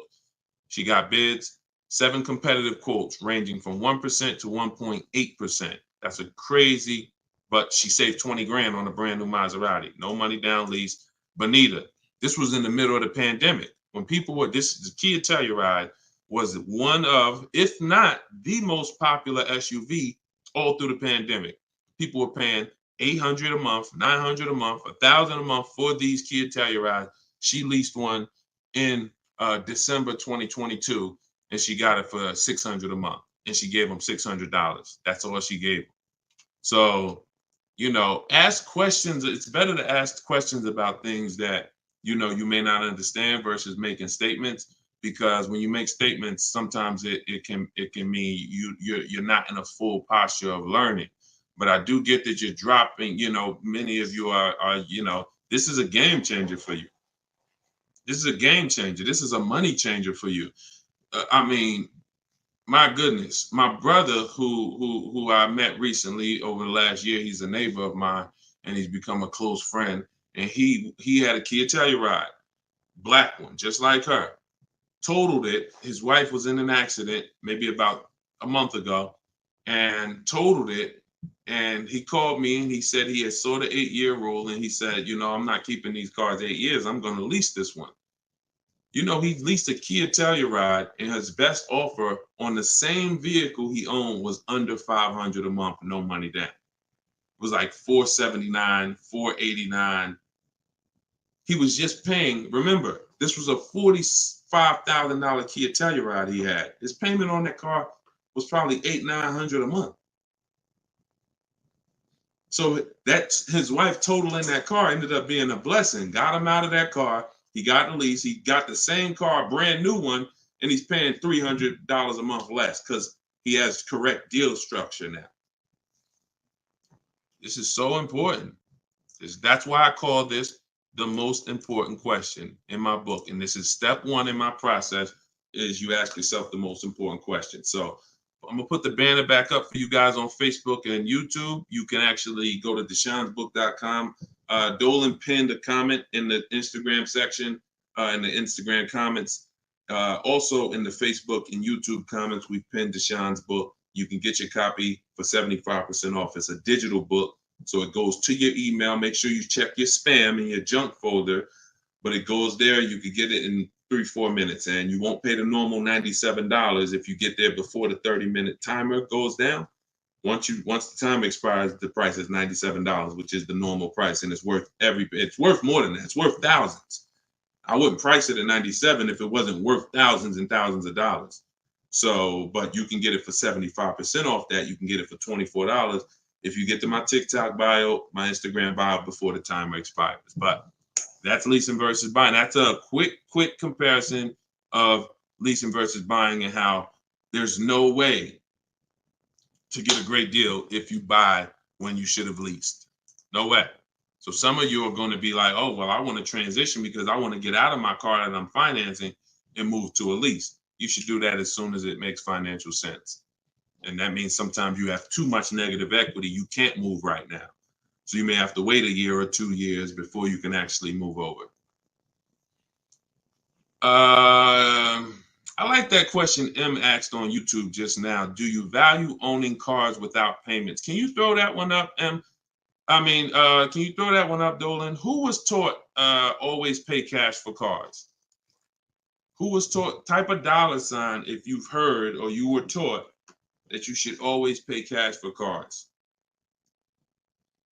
Now, I'm going to tell you, in a market like now, it's great to, all right, I see RJ Velez. Now, there's value in paying cash, and I'm going to tell you where it is, and you got to just, there's no one size fits all. See, the problem, what's been hurting you guys is because you've listened to one size fits all car buying advice. So usually whoever is giving you the advice, they're telling you to buy cars the way they buy cars. Tap the screen on TikTok if this is making sense to y'all. If y'all are following this, keep tapping the screen, running the lights up. Let me know that you're following what we're talking about. So here's what's important. If you're listening to someone who tells you pay cash for cars, buy used cars, that's because they do that. Now, if it makes sense for them, then that's great. But we need to look at paying cash. When does it make financial sense? When does it not? It's based on a couple things. First of all, what are you doing with your money? Because some people say, I don't like car payments. Type me if you don't like car payments. Who said, type that, Deshone, I want to pay cash because I don't like car payments. Can we type that? Can we dialogue on this? Car payments. Anybody? Okay. May not be that many of you right now. There are people who say this, but you don't realize that car payments, when you pay cash, all you're doing is saving up a lot of car payments. So that's all it is, unless you just win the lottery. If you get a lump sum inheritance, that's different. But if you have saved up $15,000, $20,000, $18,000, and you want to pay cash $25,000, then all you did was save up a lot of car payments, okay? Or save what could have been car payments. You can put them in a savings account and just have the car payment come out. So you can literally say, all right, I'm going to put this cash, $25,000 in a savings account, and that's where my car payment is going to come out of, so I don't spend that. If it makes more sense for me to pay cash, then I'll take the cash. And when it usually makes sense is when the rates are very high. If you can't get a rate that makes really, really, good financial sense, and I mean like we get bids for our rates. We make banks bid, we make credit unions bid, we get multiple offers in what I call the bank bidding war. You get this when you get my book too. This is actually a section I wrote. It's like, maybe it's 3 steps to it of how to get the bank bidding war. But once you get those bids, if you can't get a good rate, then it really doesn't make sense for you to pay cash. I mean, it doesn't make sense for you to borrow the money when you can pay cash for it. But there's an exception to this. What people are doing with their money is relative. So let's just say somebody is investing their money and they can get 10% on their money or 12%. Some of you are in real estate. Some of you are in good investments and businesses, investing into small, things that you can get 15, 20% returns on your money. It doesn't make financial sense. If you could get that type of return on your money, why would you want to put it into a car that's going to get you not just a low return? What's the return on a car, y'all? When you pay cash, you pay $25,000 into a car. What is the return on that? on the cash. What's the cash on cash return? Because I don't want to talk about this much because everyone's not paying cash. It's a small number of you who will, but I want you to be able to know when this is a financial conversation that if you're paying cash, you should understand this. If you got $20,000, $30,000, $40,000 saved up, you're thinking about paying cash for a car, this should be an easy conversation for you to follow. Okay. All right. Actually, everybody said the return is 0. I haven't seen anyone who's correct yet because it's not. The return would be 0 if you put the 25 in and then 5 years later you came back and got your 25 out. That's a 0 return. If you put 25 into an asset and then you come back in 5 years and you used to give me my 25 and they say, well, it's 5 years later, this asset is now only worth 12. What's the return on that? What's up, Big Spoon? What's the return? Not 0. It's negative. It's negative. So you wouldn't take money out of investments that are getting you 10%, 12% or more to put into something where that cash is going to be a negative return on your cash. So that's one thing to consider based on who you are. Another thing is to consider if your money's not invested, you're not doing anything with your money, then just keep the debt down. Keep the debt down. Another thing we do is we see if there's any special rates on the car we're buying, because and when rates are high, traditionally, you're not getting a low rate from a bank or credit union. Rates are 6, 7, 8% on average. You're not going to see 3%. But sometimes you'll see 3% as a special rate. That's car specific. So if I'm shopping for a Mazda CX-5, I'm going to check to see, do they have any special rates this month on the car I'm shopping for? It might be 2.9, 1.9, 0% sometimes. And these are instances where it doesn't make financial sense to pay cash. If I can get this type of rate, use the bank's money for a very low percentage, and then turn around and use my money and keep my money invested or keep my cash. Maybe you just want to have your cash. Once it's in the car, you can't get it. So once you put your money cash in the car, you can't get that money back out until you sell the car. But if you can keep the money and get the car, now you have your cake and you eat it too. I still got my cash, but I'm leveraging the bank's money, paying them small amounts of interest to use it. So people see interest as the only loss. I don't want to pay interest. That's programming. That's not what would be talked about in a finance conversation. And if you want to get religious, because some of you say, "Oh, I don't want to pay interest because of religious reason," then it's a partnership. It's not a debt. It's a partnership. Anyway, let's not get all into that. Just paying cash is right sometimes for some situations. Paying cash is not right sometimes for other situations. The key is, which situation are you in? That's the key. Knowing how to ask yourself the right questions. Which situation am I in? I'm getting good returns. Stock market been returning me X percent late. Hey, this many years, this has been my return. I think I'm going to keep my money invested and I'm going to use the bank's money. That's right for that person. All right. So that's a great question. I don't know how we went deep on that, but we're going deep in this stream. I normally do rapid fire Q&A. We're going deep on some subjects. And again, this is all in my book. Everything that I'm teaching is in my book. Every part of my strategy, it's a 7-step process. First step is most important question. Second step is deal structure. The equity assessment for those of you who are replacing a car or a lease, assessing the equity in the asset to see how much money we can pull out, if any, to either put in our bank account or use in our next transaction. Third step is deal structure. Fourth step is shopping, not buying. It's actually called shopping, not buying, where we enjoy shopping, we enjoy test driving, we enjoy the process. We're about to spend $30,000, $40,000, $50,000, $100,000. We actually enjoy shopping for the item. There's no pressure because we're never talking numbers in the dealership, ever. That's our rule.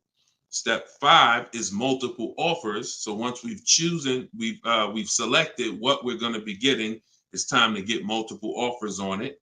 If we're getting a used version, it's time to see multiple options of it.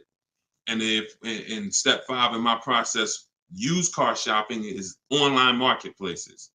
You're using online marketplaces, cars.com, carfax.com, autotrader.com, cargurus.com, Carfax, CarMax, Driveway, and Carvana. 8 marketplaces, eBay Motors. See, some of you are missing great deals because you're only looking at 2 of the marketplaces. That's like you're not going to see below market deals until you can see the whole market.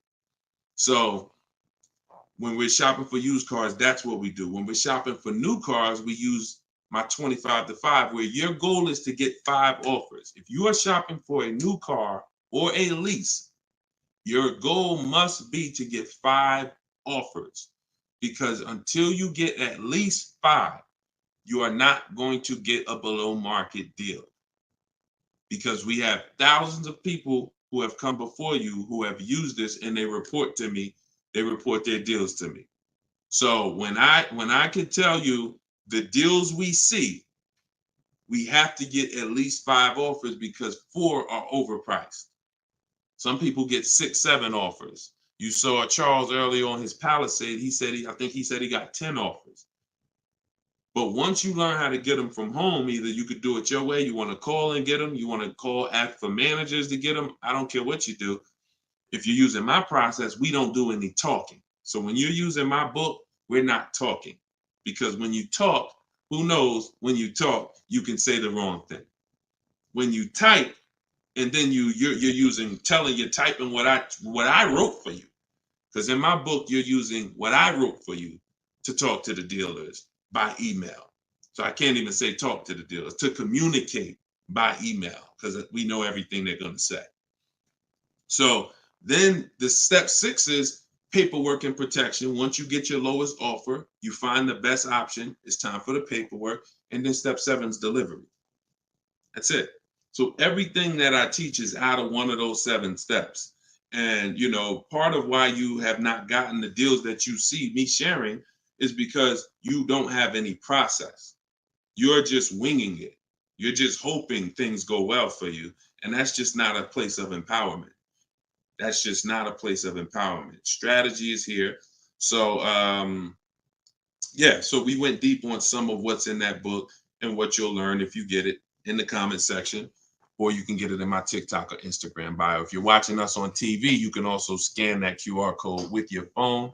And as long as you get there before, but now you're seeing why the book's worth $97. I see why you priced it at $97, Deshone. You know what I'm saying? That makes sense. You breaking this down and telling us what's in the book, and it's a digital book with links to videos and scripts and things you copy and paste. Oh, I see why this is a $97 book that you can get for 75% off. $24 before the timer runs out. Go ahead, Dolan. Yeah, this has been good so far, though. I do like this. Are you enjoying this dynamic? If you are, type something. The word something. Let me know you're enjoying this.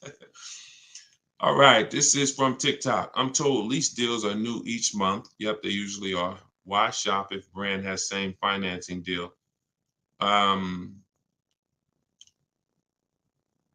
There's no same financing deal. So lease deals change every month. I'm going to make sure I'm trying to understand your question right. I'm told lease deals are new each month. Lease deals usually change every month. Sometimes they'll run the same one for 2 months, but usually something changes about the lease deal either every month or every 2 months. Why shop if the brand has the same financing deal? Well, we're shopping for offers. So shopping is to get offers. The financing versus leasing is the first question you should be asking yourself, though. Because as we spent a long period of time talking about earlier in the stream, one offer is not, you can't get a great deal if you buy when you should have leased. So if you didn't see that, definitely watch the replay on YouTube or Facebook. But the financing and lease deals are extremely different, and they're going to be entirely different prices. And we can't even depend. We don't even. Another thing you're doing, if you're buying a car, looking at the special finance deals is important, because that's how we see if they have 0% or 2% or 3%. But looking at the lease deals is absolutely pointless. Looking at the lease offer is, I don't even call it a deal. It shouldn't be called a deal. Anything that 100 people can come in and get is not a deal. You're not going to offer a deal to 100 people and say, hey, come on in and we make almost no money. See, what Charles paid, look, on his Palisade, $48,000 Palisade, he's paying $597 a month. Sean getting he got his F-150 Lightning XLT, $73,000 truck. His lowest bid, he saved, he got it for $4,999, what's this? $21,000 off is what he got. We're showing it on the screen right now in case you think we're capping. We don't need to. This is, look, Frina, y'all saw Frina, 579. This is Tiffany, who wrote us in when she got her deal using my book. She said, I believe we got a good deal from what we learned from the book. Look, it was a $44,000 MSRP that she got $6,530 off the price. That was her lowest bid. So you're nowhere close to what normal people are paying and what is advertised on these vehicles. What's advertised on these vehicles is not a deal. A below market deal is something where the managers don't really want to make it. But you know what? It could happen for a number of reasons. Somebody wants to beat their competition. Sean said he had to go 100. We shop out of state. You'll get very used when I walk you through shopping from home, and you'll see. I mean, if you're gonna do it your way and you get used to it, you'll see you're in more control. You're in control. So, but a lot of times your best offer is going to come from a dealer that's not close to you, because the dealers that are close to you feel like, why do we need to give them a deal? They're going to come in anyway. Because that's what most people do. You're going to walk in the dealer anyway, and you're going to talk numbers and try to negotiate. That's what most people are going to do. Why do we need to give these people deals? But this person who is now talking to multiple dealers from home, they hold the cards. We hold the cards. And then one person wants to beat everybody, and they do that. But you gotta, I'm going to say this, and then Dolan, throw the next question up. If everyone could get below market deals, then they wouldn't be below market deals. They would be normal deals. It would be the average price. Y'all, is that clear? Is that clear? If everyone could get below market deals, if it didn't take strategy to get below market deals, then they would just be regular deals. All right, this is Rhino from YouTube. What is a good range of credit score to go for a lease? Great question. Anytime you guys hear a question you like, just start tapping the screen, please. Appreciate y'all continuing to run the likes up on TikTok. What is a good range of credit score for a lease? So what I teach is the parameters. It's more about profile versus just score. The score is one step of your profile. It's one portion of your profile, score. But you also have income. You have something I call comparable credit. I don't call it that. The bureaus call comp credit, which is you've had a car loan before. So you could have a lower than fair credit. You want to be in at least fair. If you're in the fives, I wouldn't go a lease route. I would go a different route, which I have in my book. You get a smart car, set yourself up for a lease. Not the smart car that y'all thinking of, those little ones. It stands for saving money at the right time. We get the smallest car we could get a loan on, pay the payments for 2 years, then we flip into a lease. Because again, payment history weighs very big. So, but if you're in the 620, 630, but you got on-time car payments for the last 3 years, 2 years, 5 years, you might have, high balances with your credit cards, but your car payment has been paid on time, but your credit score is low because you're using a lot of your available credit. So in that case, you got a great shot of getting a lease because you're replacing a car, you're replacing a payment, you're not adding a payment. But usually, 650, 660 and up. 660 and up is usually the best to stay out of that manipulation zone. But again, if you have a lower score than that, but you have good income, good, you've been at your address a long time, these are things that weigh in the profile. You've been on your job a long time, versus, hey, you might have a 700 score, but you only been on your job for 6 months. That could affect you. So it's not just score, it's profile. But most leases are easier to qualify for than you guys would believe. I got my first lease and I had a 6-something credit score. Now I did have to pay, I remember $25 more because of my credit score. I didn't get approved at the first tier. I went up $25 or something like that. But I was still paying $256 a month for a brand new Pontiac G6. It's a $20,000 car. So I had friends that were paying $500 a month for Toyota Corollas, $20,000 cars. $23,000 brand new Toyota Corolla. They're paying $500. They're paying, and I'm paying $256. These things make a difference in households. Thank you for answering, brother. Just purchased your book too on your website. Enjoy it, brother. Now, I don't even say enjoy it. I use it. Use it. And there's 2 ways to use it. I don't recommend going through the book and then shopping. I recommend you don't, the book is written in a way where I ask you, it's like if you called me and said, hey, D, what's my first step? Here, do this, and then call me back. You wouldn't call me and be like, Deshone, give me all the steps. I wouldn't give you all the steps because you would forget them. I would tell you, all right, how many years we keep in the car? 4. Okay, we leasing. How many years we keep in the car? 10. All right, we purchasing. Then we're gonna move to the next question. We need to do our equity assessment. Go on these websites, call your bank, get your payoff, do these steps, call me back. Okay, boom, I did that. All right.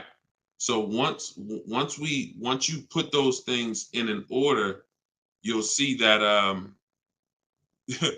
you threw me off, Dolan, throwing that question up. But yeah, Rhino should. Oh yeah. Anyway, what I was saying is use it. So you could go through the book. I would recommend you go through it, do 1 step, check it off before you move to the next step, so that by the time you get to step 7, I'm congratulating you, saying, let's get ready for delivery. Not, oh, I'm at step 7. I read the whole congratulations. Oh, that was so nice. That nice message you write to us when we get our cars at the end. That's nice, Deshone. You shouldn't be reading that until you got your car. You get what I'm saying? I'd rather you go through the book that way. It'll be a lot quicker, a lot more effective for you. All right, but use it. Use it. Great. All right, Dolan, throw that up for me now. Thank you, man. Appreciate you. Okay, Freon on YouTube said, what about refinancing when the rate drops? Absolutely.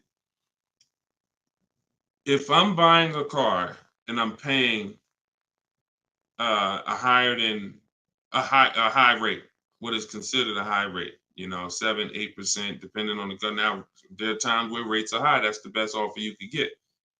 But there are times where we know rates are 3%, 3%, 4%. There's time when the rates was 2 and change from the credit unions and things of that nature. So, relative to what they've been, these rates are high. So, yes, as long as you have a great car, the goal is always to get a great car. You could change the loan, like Freon said, by refinancing. So let's say I have horrible credit, 400 score, I need a car. I'm going to make sure the car I get is absolutely a great car. I mean, it must last. This is the thing you need to be looking for. I need to make sure I'm getting a car that's going to last, because I could always fix the loan. But if you fix the loan, refinance, but you got a bad car. You got a car with 100,000 miles on it, and now you're saying you're going to keep it 8 years. You're not keeping that car 8 years in a lot of cases. It has too many miles on it. So you should be shopping for a car saying, okay, I'm planning on keeping this 18 years. I want to get myself something with 60,000 miles. Now that might mean you can't get the big SUV. But if you get the big SUV and then the car breaks down in 4 years, it defeats the purpose anyway. So you could always fix the loan. Don't get a bad car. Very, very important. Or that really destroys a lot of these long-term plans that you need to have. Okay? But yes, everyone will be refinancing when the rates drop. That's for sure. Go ahead, Dolan. Next one, please. Great questions. Great questions. Yes, these are some great questions. From TikTok, I have a car with a lease ending in a couple months. Buyout is 35, but Kelly's Blue Book is 44. Should I buy out the car with the option to sell after? We don't usually buy leases, in fact, ever. Why are we so big on buying our leases? Who told us that was a good idea? Who told us going from buying? Think about this. 3 years ago, I drove off the lot with a very nice brand new car that I was paying, hopefully, a decent payment on. Why am I going to stop doing that to now buy a used car? What's the benefit to us buying these leases out? Maybe I don't see it, because what I explain is it's a horrible idea. It's a horrible idea. One exception, if you're keeping the lease 8 more years after you buy it, then it's fine, because it's just like you bought a used car. So you really kept the car how many years if you leased it for 3 years and you're keeping it another 8? See what I'm saying? 11 years. So you're going to win. It's still a bad idea, but you'll win somewhat if you keep the whole car 11 years, because I'm going to tell you why. Once you get the used car, you reset everything. You got that's a whole separate transaction. If you lease a car, your payment on that lease is going to be, let's just say your payment on the lease is $450 a month. What you're going to find in most cases, if you buy the lease out, to get a $450 a month payment, you got to take a 6-year loan. To get a $450 a month payment, you got to take a 6-year loan. So you already leased the car for 3 years, and now you're purchasing the balance for another 6. You leased the car for 3, you're purchasing it for another 6. That's 9 years. So why did I just say the only way to win when you buy your lease is to keep it at least 11 years? Because how many years of payments are most people going to have? 9. 9. 9. Can we let that sink in? A person who buys their lease, like most people are going to buy them with 6-year loans, you're paying for 9 years on the same car. 9. Even if you get a 5-year loan, 8 years on the same car. So it'd be a shame to go pay 8 years on the same car and then turn around and do that all over again. So you want to keep it long enough to at least, hey, I had 2 years of no payments though. I had that car 11 years. I only had 2 years of no payments on it. That's a pretty bad way to live. You're paying on 9 years old, 8 years old, you're still paying on the same car. 7 years old, still paying on the same car. This is why buying your lease is a horrible idea in most cases. From the start, you should either be leasing or you should be buying a used car. It's one or the other. and you're buying a used car that if you plan to keep it 8 or more years, you're leasing if you're not planning to keep the car 8 years. That's it. Not many cases where these make sense. Go ahead, Dolan. It's a great question though. And I'm hoping we can help a lot of people stop doing that. And eventually maybe 10 years from now, 15 years from now, people won't be asking these questions, but it's a very, very common question. Go ahead, Dolan. Shoot the next one up, brother. Nico Smooth on YouTube. What's up, my man? Deshone, if I wanted to counter offer lower than what the calculator generated, would that be realistic? Getting 1.4% would like to get around 1. If your lowest offer is 1.4, then that's the lease program. If your offers are 1.4, your offers should not be the same. That means you don't have enough offers. If all the offers are in one spot, 1.4, that means you're not getting enough. Once you get 5, 7, you'll see they should be at least $150 to $200 a month difference. That's how it should be. 400 to 600 a month. 600 to 800, 600 to 750. That's how it should be. Now, if you once your lowest offer is 1.4, but you have 1.6, 1.7, higher offers than that, then 1.4 is the best. And that's the lease program. There's nothing you can do about the lease program. All you're doing is finding the dealer that's going to agree to discount the car the largest amount. The lease program is then going to dictate what the payment's going to be. But yeah, you're on the right track. Go to a Plan B vehicle. It's surprising how different every single vehicle has a different lease program. In regards to what and just to really hammer this home, Zafrina, who we showed first at the beginning of the stream, she had a $579 a month lease on a $65,000 truck. She was shopping for a Jeep Grand Cherokee Limited because that's what they had and they were replacing the lease.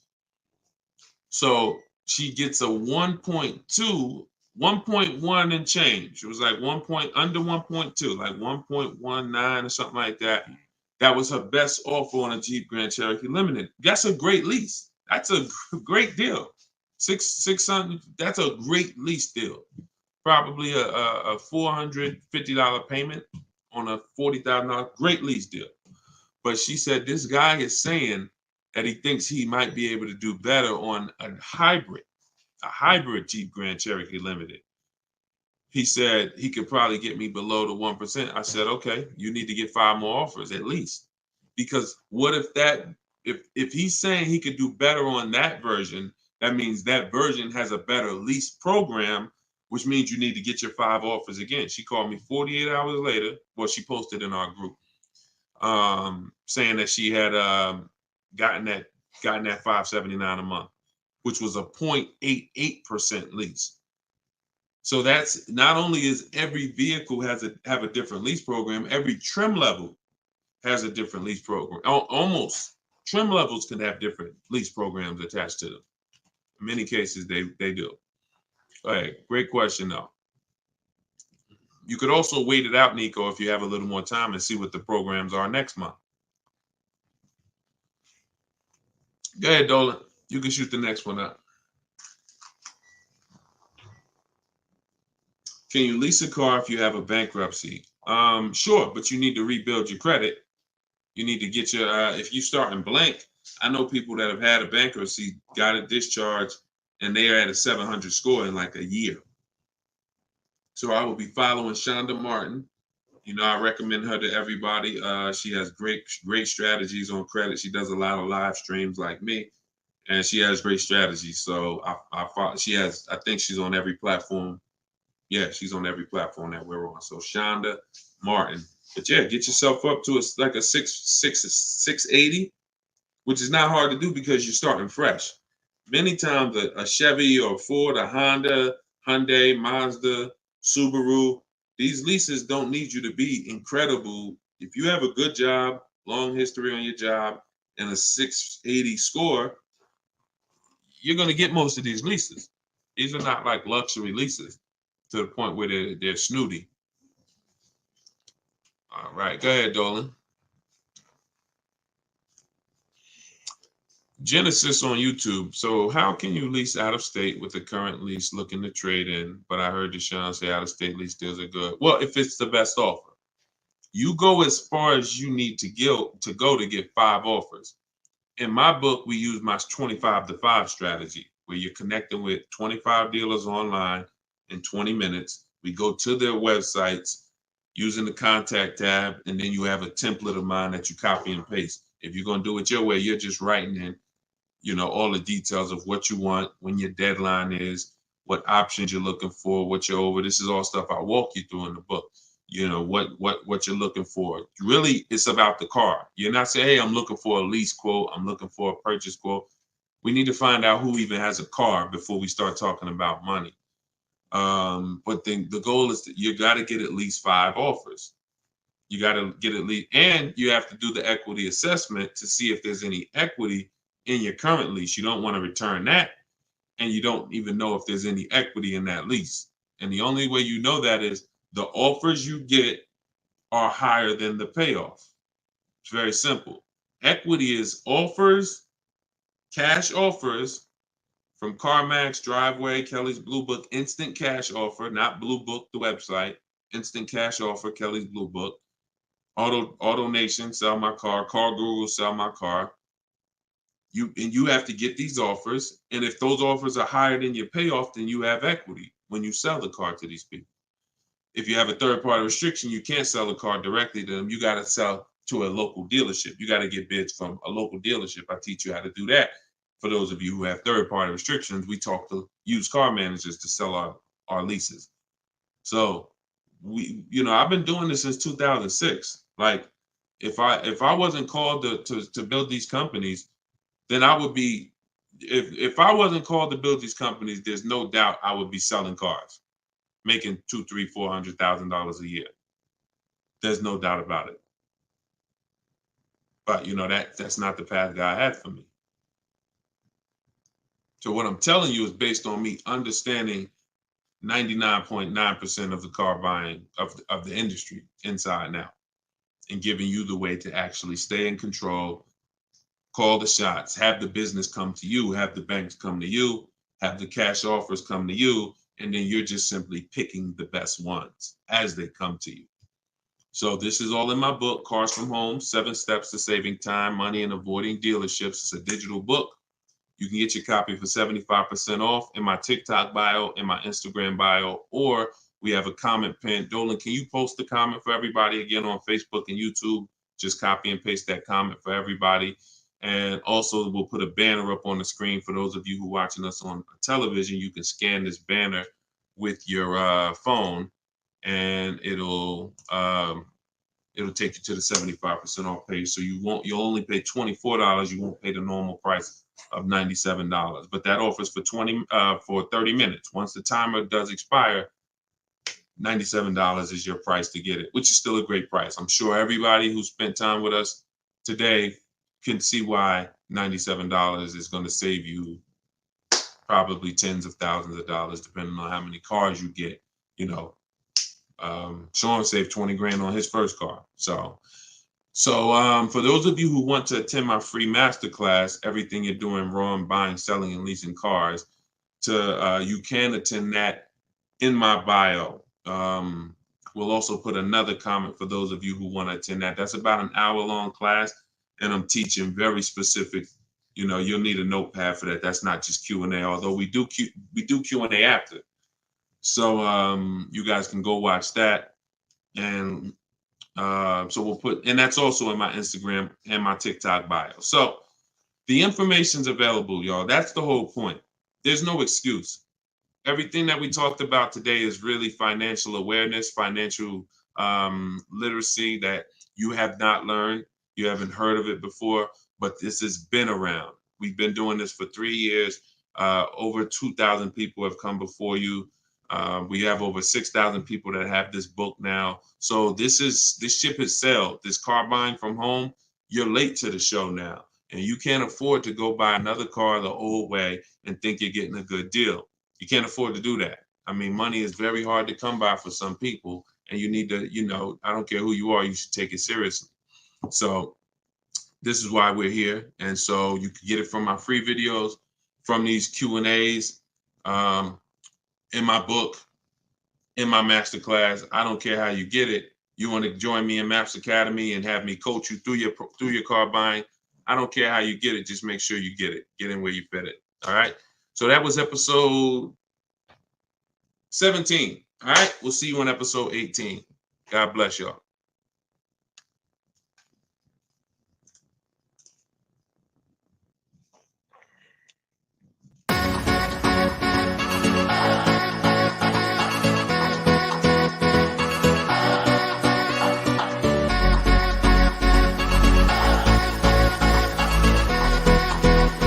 The worst possible thing you could say when you walk into a car dealership. I spent 5 years with Mercedes-Benz, 5 with General Motors, and the worst thing a person could say when they walk in is, if you could just get me to this payment, we got a deal. So your loan's probably still like 19, which means you got to pay to get out. You're upside down. It's called negative equity.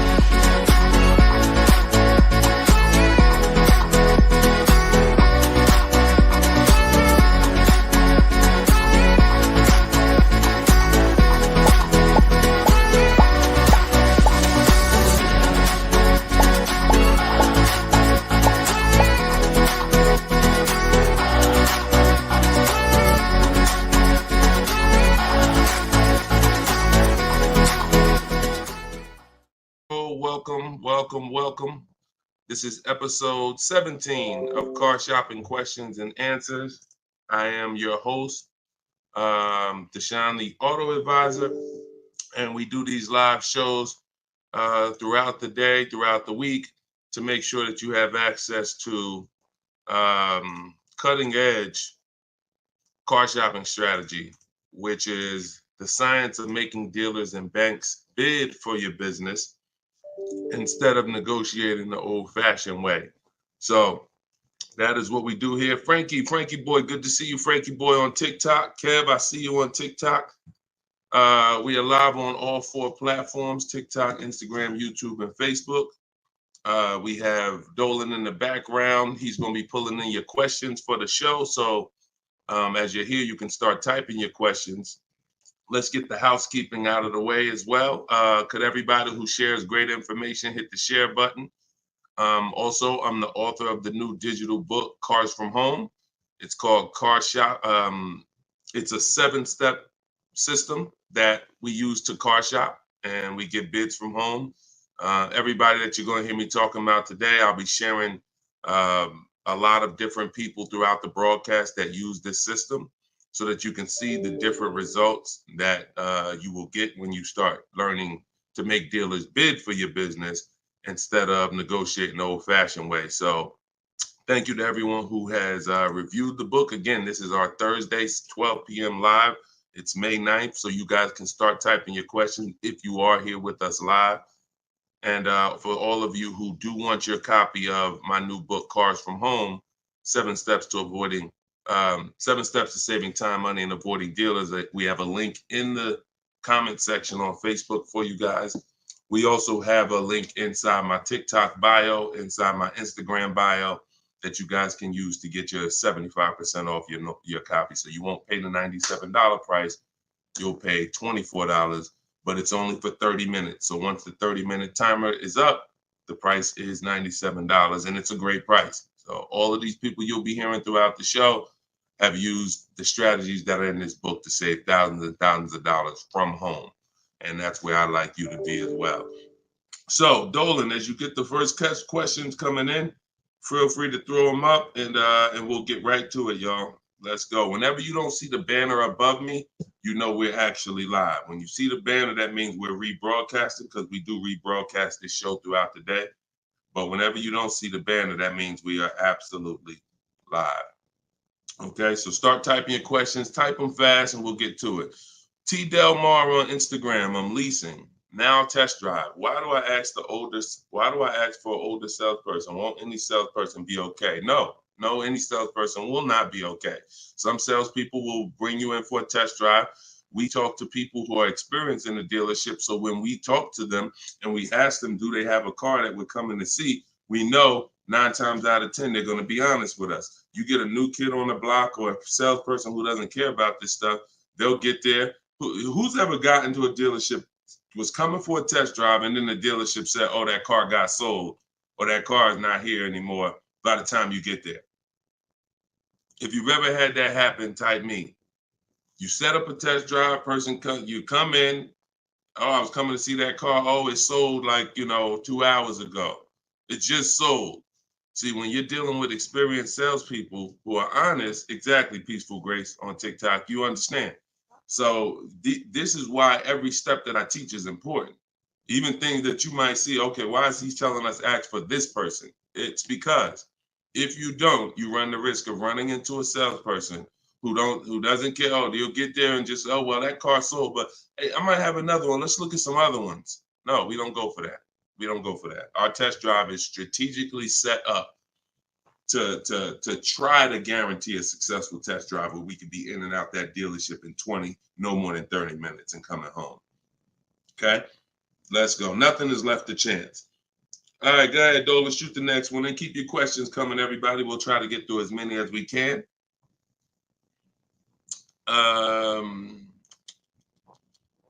I see you got all right, we got one that just came in on TikTok. We'll give everybody a chance to come on in and start typing your questions. Try to type them all in one question, kind of one long question versus, continuations and continuations.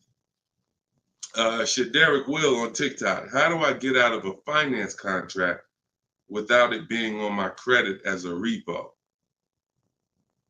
How do I get out of a finance contract without it being on my credit as a repo? Well, let's talk about how not to do it. If they take the car back because you didn't pay them, that's a repo. So if they take the car back because you didn't pay them, that's a repo. So if you do that, that's a repo. So let's talk about how not to do that. You could sell the car. The only way to get out of a car without it being a repo is to sell the car. So you need to find out what your equity position is in the car. You need to call the bank, ask them how much you owe. That's called a payoff. Get your payoff amount, how much you owe, and then you're going to get offers. You're going to do what we call an equity assessment, where you go into the 6 online car buyers and you get you get these bids. CarMax, Driveway, Carvana, Kelly's Blue Book Instant Cash Offer, AutoNation Cash Offer, and Car Guru's Sell My Car Cash Offer. Those are 6 different cash offers that you're going to get, and whichever one's the highest, that's the one you would take. What's up, Dave DFW? I see you. What's up, Yono? That's how you get out of the car. The only way you're going to get out of a car you want to replace people is to sell your way out of it. Because we don't trade. In most cases, we do not trade because you don't get all the money. When do you get all the money trading anything? You know what I'm saying? Who can tell me an item that when you trade it, you get the most money possible for it? I'll wait. Anybody? What's up, Bobby I Modern? What's up, Bell? See what I'm saying? So we understand. You're not going to get all the money of anything trading it. You sell it. That's the way. And most times you guys are taking $2,000 to $3,000 to $4,000 less for your vehicles, trading them. You're losing. See, again, you can't take the price, the monthly payment seriously, but not take the price of the car you're buying seriously. Not take the shopping for your interest rate seriously. Not take the selling of your old car seriously. Because you may be more focused on saving $1,000 off the price of the car you're buying, but you're not putting that same energy into how you shop for your loan. You're giving the bank $2,000 or $3,000 more because you're paying higher interest. Or you're not doing this bidding process. You're trading in your cars and you're paying $1,000, you're getting $1,000 to probably $4,000 less than what you would get selling these cars to online car buyers. So that's how you get out of a car. Only way you can do it is to sell your way out of it. And if you have negative equity, to pay the difference so that you can get out of the car. But if you just let them come take the car, you can finagle anything you want to try to not have it be a repo. It's a repo. It's a repo. And so the time 3 years ago, everyone could have sold their car and really got out of them because the prices of cars were so high. What's up, Alan Denson? Thank you so much. Appreciate you. Yeah, so that's it. Go ahead, Dolan, shoot the next one in. This is our Thursday live show. My man, Alan Dawson, appreciate. Oh, Alan Denton. Yep, appreciate you, man. Thanks for supporting the broadcast. This one's Optimal Living from TikTok. This is our Thursday, May 9th live show at noon. So whenever you guys don't see the banner above me, that means we're live. You can send your questions in, and we'll try to get them into the show. Grand Rising, I want to buy a used approximately $10,000 or less. Approximately $10,000, less than 100,000 miles, 1 or 2 owners, like a Honda, Hyundai, Volkswagen, good gas mileage, easy to repair. Any suggestions? Well, you have a lot of filters there. If you were buying under 10 grand, I would be looking at Facebook Marketplace. I would be looking at Facebook Marketplace because our used car strategy is to look at all the marketplaces where cars are. These are, AutoNation, Auto Trader, Cars.com, Car Gurus, Carfax.com, CarMax, Carvana, Driveway, and eBay Motors. But if we're looking at a car that's under 10 grand, I would certainly be looking at Facebook Marketplace. Facebook Marketplace is where you're going to try to find a private party owner, not a dealer. Not a dealer. You're trying to find a private party owner that's going to sell you the vehicle, private party, not a retail purchase. A retail purchase is at a dealership that has done reconditioning on the vehicle to prepare it for the market. And so you're paying for that. You're paying probably 10% more for a retail purchase because it goes through the retail process. But if I'm spending under 10 grand, I'm looking at Facebook Marketplace to get a private party sale where I could save probably another 10%, maybe a little more below the retail price. But that's really depends, price specific. Same thing with selling cars. When we get our bids, if our car is worth less than 10 grand, we usually I always tell people, it's in my book, if the car is less than 10 grand, when you get your offers, you could get probably 1,500 to 2,000 more listing it on Facebook Marketplace. So if my highest offer might be for 8 grand from CarMax, everyone else is offering me 7 and 65, and I'm gonna throw it on Facebook Marketplace if I have the time, and I'll sell that car and usually get a $1,500, $2,000 above. So it's the same difference. I would shop on there if I was looking for a car under 10 grand.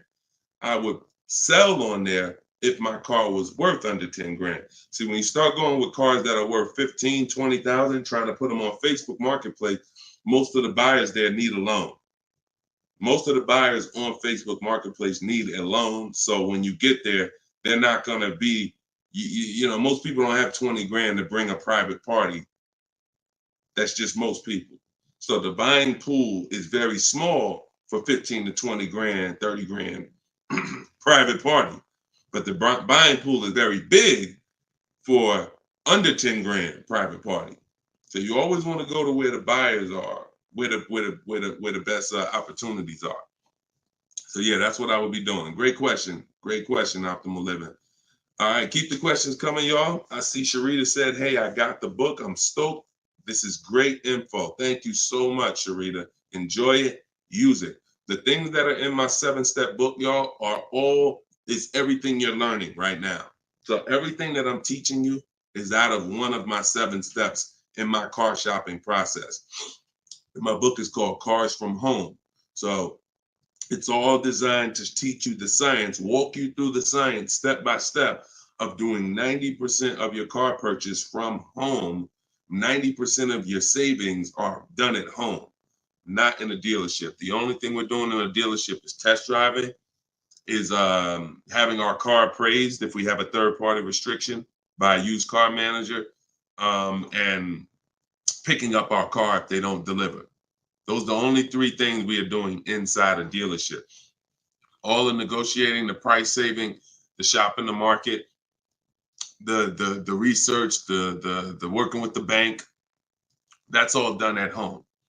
And some people, some of you are going to do 100% of your purchase from home. If it's a new car or a lease, some of you could do 100% of it, because if the dealer delivers, literally you never went into the dealership except for the test drive, and then we get our bids and we make the we accept the best offer. This is somebody who just got a bid. You can see the dates not too long ago.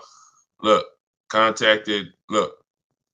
contacted 25 dealers. Some of you know my system is used to, we connect with 25 dealers, with our goal being to get 5 offers. Because what percentage of offers is overpriced? Let's see if anybody on here knows. If anybody's been spending time with us, this might be a lot of your first time with us on the stream, but what percentage of dealers is overpriced? Let's see who knows. And this is why you must get at least 5 offers. At least 5 offers, because what percentage of dealers are overpriced, everybody? Let's see. All right, we may got a lot of new people on here. Maybe nobody knows. No, not 100%, Twan. Not 100%. Thank you, T. Delmar. 80%. Exactly. 80%. T. Delmar Instagram got it. 80% of dealers are overpriced. Now, this is not my opinion. I'm telling you guys. I've been working with people all around this country. I opened up my car buying school, Maps Academy, 2021. We have probably over 6,000 people now that have our book. So people report deals to me. I have hundreds of people who over the years report their deals to me. And that's what we see. We see 80% of the quotes we get are higher than the best quote. So when you get your 5 offers, one of them is going to blow the other ones away, but the other ones are going to be significantly higher.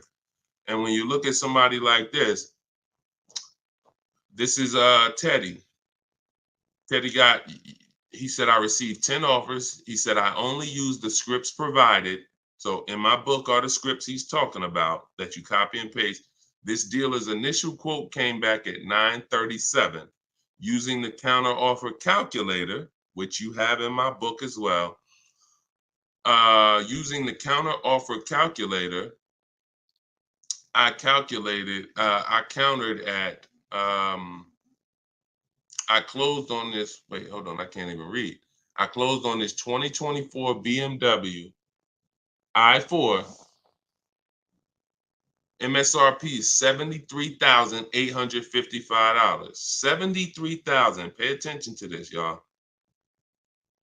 I counted at 829.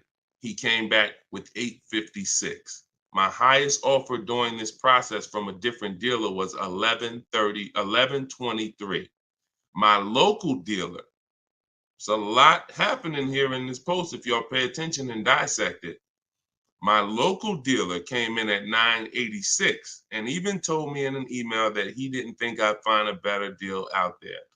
I didn't speak to one salesman on the phone until after the credit was ran and the deal was secured. I even got them to cover my last 2 lease payments. This is how you get, see, if I was to ask Teddy right now, Teddy, bet me $1,000 that there's not a better deal out there. He'd most likely take the bet because he connected with 25 dealers. He got 10 offers.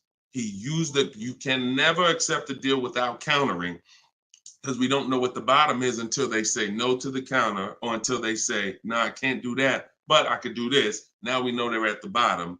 So all of this stuff can't happen. You're not going to have price assurance, which means you guarantee you paid the lowest price, and you're not going to be able to get these numbers until you sit at home and start getting the offers at home.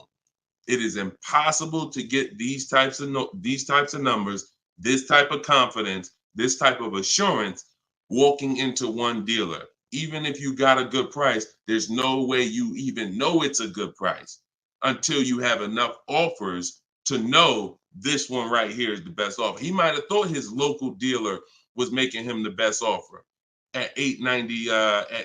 What he says, local dealer came back 986, because remember he has other offers that are 1100. But if he accepts that offer, he's never pulling away in this BMW for $856 a month, a $73,000 vehicle. Now, again, I'm gonna ask y'all before we pull up the next question, and we are live right now. It's Thursday, it's May 9th, and this is our 12 p.m. show. Once again, I'm gonna ask y'all a question. When you look at what he's paying, some of you have seen every $5,000 on the price of a car is how much a month? Every $5,000, because this is a $73,000 car. Now I'm going to talk to some of you who don't understand leasing, some of you who are taught you always buy your cars no matter what, and I'm going to show you what this car would have cost him monthly, if he didn't know that leasing was better for him because he doesn't keep his car 8 years. Thank you, Gerard Young. Every $5,000, Gerard just answered. Emo also answered it on YouTube. The question was, every $5,000 on the price of a car is how much per month? Approximately $100 a month. So when you look at a $20,000 car, automatically you should think $400 a month. You're looking at a $40,000 car, that's $800 a month. You're looking at a $50,000 car, that's $1,000 a month. 5 years on a 5-year loan. You're looking at a $70,000 car, y'all. That's $1,400 a month. $1,400 a month. His car is $73,000. Not to mention, there's people right now that are driving this same exact car Teddy got, same exact BMW, $73,000. They're paying $1,400 a month. He's paying $856. Are y'all getting this? Are y'all getting this? So my book is in my TikTok bio. Click the link there. You can get it for 75% off. You won't pay the normal $97. Go ahead, Dolan, shoot the next question up. Instagram, you guys can go to my Instagram bio and get your copy for 75% off. And it is a step-by-step formula for how to get these deals. That's everything I talk about on these shows. Go ahead, Dolan. Shoot the next one up. Leo, I've been selling cars for 20 years. This young man is speaking the truth. Man, I appreciate it. See, and this is what the 20% of dealers do. The 20% of dealers have no problem, admitting the systems that we teach are better. Because we're not trained as car salespeople. Sometimes you think car salespeople are really trained. The only thing we're really trained on is negotiating and how to get you to say yes. We're not trained in finance, not trained to teach you about leasing. We're not trained to teach you about negative equity, depreciation, all this stuff that we should be trained on because you're buying a depreciating asset. We should be telling you, listen, based on our financial training, if you're not keeping your car 8 years, your best option is going to be to lease. Because when you buy your car is going to go down in value so much over the 5 to 8 years you have it. If you turn around and replace it, you're going to lose all that money. Your car is going down in value way too much over 5 to 8 years for you to turn around and replace the car right after that. You need to keep it after that. That's when you keep it. 8 years of that's when you keep it, because now you're like, man, I put all this money in this car. Yes, it may not be worth what I bought it for, which was $40,000 8 years ago. It might only be worth $10,000 today, but I'm gonna keep it now because 3 years from now, it's gonna still be worth probably $8,000. It might be worth 10 today, but because it's 8 years old, in 2 more years, it'll be worth $8,000. I'm not losing that much money anymore. You are not winning with buying cars until the car is not depreciating that much anymore and you still own it. Okay? If y'all clear with me on that, just tap the screen. Run the likes up on TikTok if y'all are getting what I'm telling you.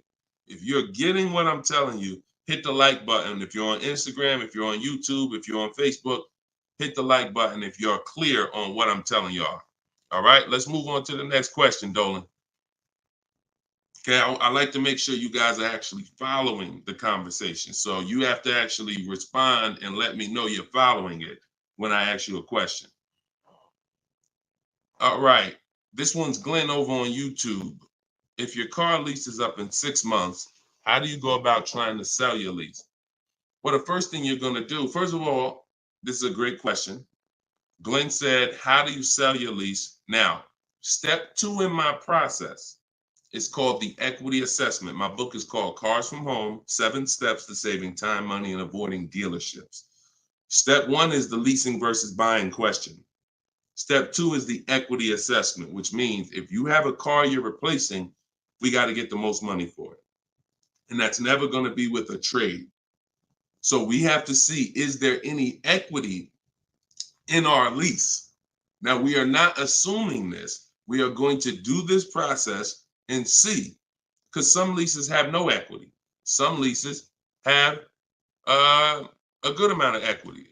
Like, hold on, I just had somebody write me talking about equity they got in their lease. Hold on.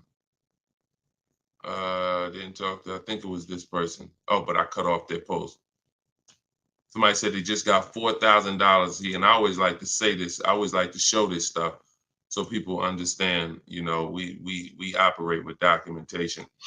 So when you are getting how you determine if you have equity is with cash offers, not with algorithms. Kelly's bluebook.com. Blue Book says my car is worth this. That means I have equity. No, Blue Book doesn't buy cars. So what you want to do is you want to determine if you have equity by calling your bank. You're going to get your payoff, which is how much you owe. And then you are going to go on the websites that I'm laying out for you. It takes you 20 minutes. If you can't take 20 minutes to go on a website to fight for your money, you don't deserve it. You're going to CarMax, you're going to Driveway, you're going to Carvana, you're going to Kelly's Blue Book Instant Cash Offer, where they connect you with a local dealer to get a cash offer. You're going to Car Guru, Sell My Car, and you're going to AutoNation, Sell My Car. And that's going to give you up to 6 offers. And if you have a lease, you need to ask your bank, do you have a third-party restriction? And if they say you have a third-party restriction, then if you have equity, you're going to be selling to a local dealer, not to one of the local online buyers. If you don't have a third-party restriction, we sell to the highest online buyer. If you do, we sell to the highest bidder among used car dealers. So it's just simple. There's different processes. I don't teach one size fits all car buying. So some of you who have a lease with a third-party restriction, you're going to use one strategy. Those of you who don't have a third-party restriction, you're going to use a different strategy. Those of you who don't have any money you owe on your car is paid off. You don't need to call your bank. You just need to go on those websites and get the offers. So, and when you're on there, if you have a lease, there's going to be a part where it says, is your car owned, financed, or leased? You want to put owned. It's very important. Don't put lease because it triggers something in their websites. So that's step 2. I go over this thoroughly in my book. This is called the equity assessment. You can't, listen, you need to get bids. Bids. That is my favorite word, that multiple offers. The reason why you are not saving the money that you could be saving is because you're not getting bids. The reason why you don't have the confidence when you leave a dealership that you got the best price is because you're not getting bids. It's very simple. Start getting bids and you're going to save more money and make more money selling your cars. And you'll see why we don't trade in cars. That's the equity assessment. Okay. Step 2 in my book. Go ahead, Dolan. Shoot the next one up. All right. Yep. Wanda said my last lease had 5,000 in equity on TikTok. Amen. I sold the lease a couple years ago when prices were super high. I made $10,200. My mother did. I made $9,000 on my Jeep Grand Cherokee. That was in 2021, I believe, 2021. Yep. It was ridiculous money. So the 9, 10 grand, 12 grand lease, those are not really there anymore. But we still see people that are making 2 and 3 and 5,000 for sure. Rudy on Facebook, how are you? Good afternoon, Deshone. I'm new to the live stream. Welcome. Who's new to the stream? If this is your first time here, type 1. Type the number 1 if this is your first time here. I'm looking for a 2020 SUV, Mercedes GLB 250, 4MATIC, less than 20,000 miles. Drives over 120. I see you, Yvette. Drives over 120 miles daily. We have been looking in different car websites. Still haven't found one that matches our max of 30K. Any suggestions? We live in New Hampshire. We've been looking in Massachusetts as well. Should we be expanding our searching area? Thank you for your help and keep up the great work. Absolutely. Yes, you should be expanding your search area.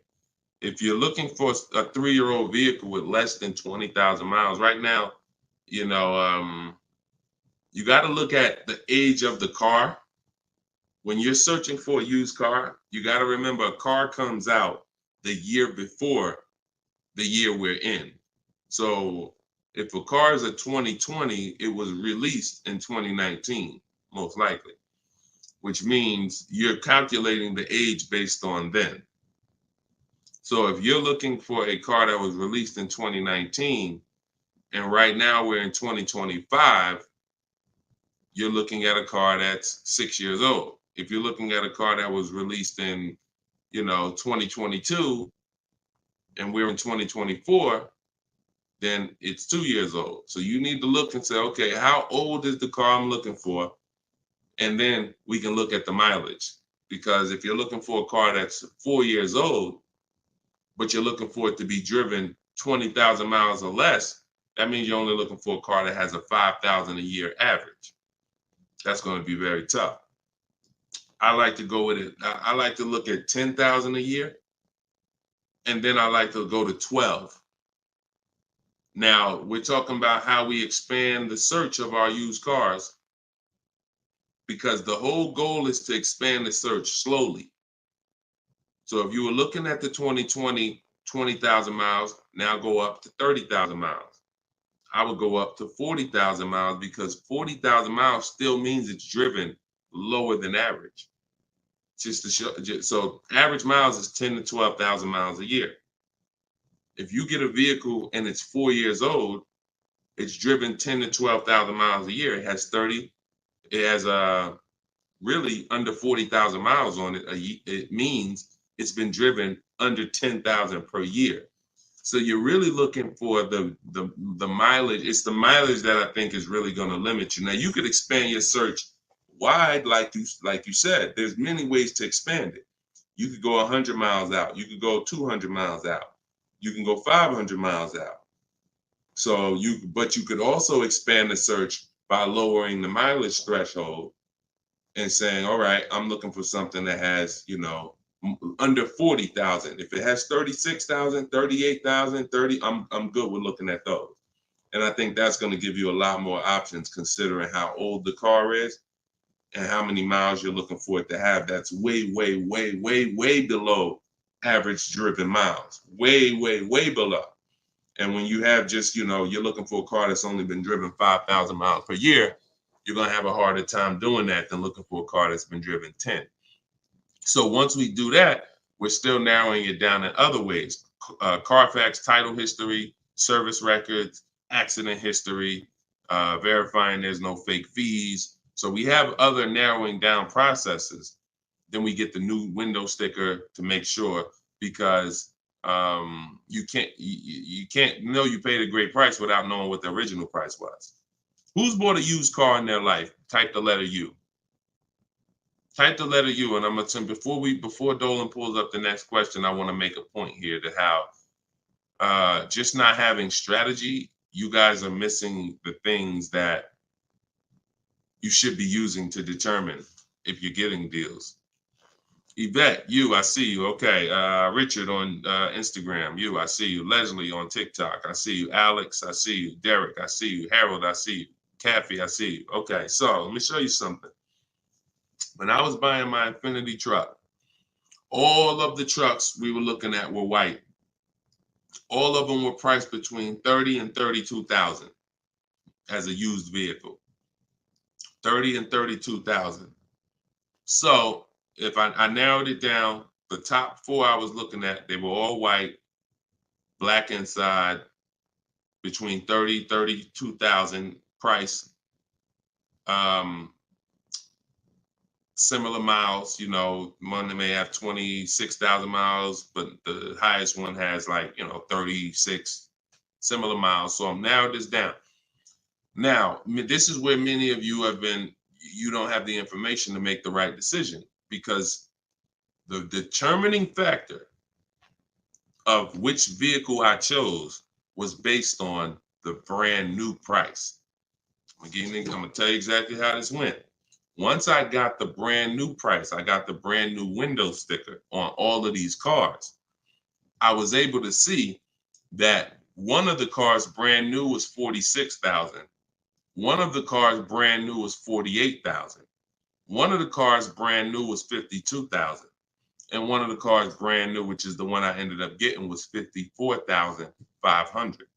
It was a special edition.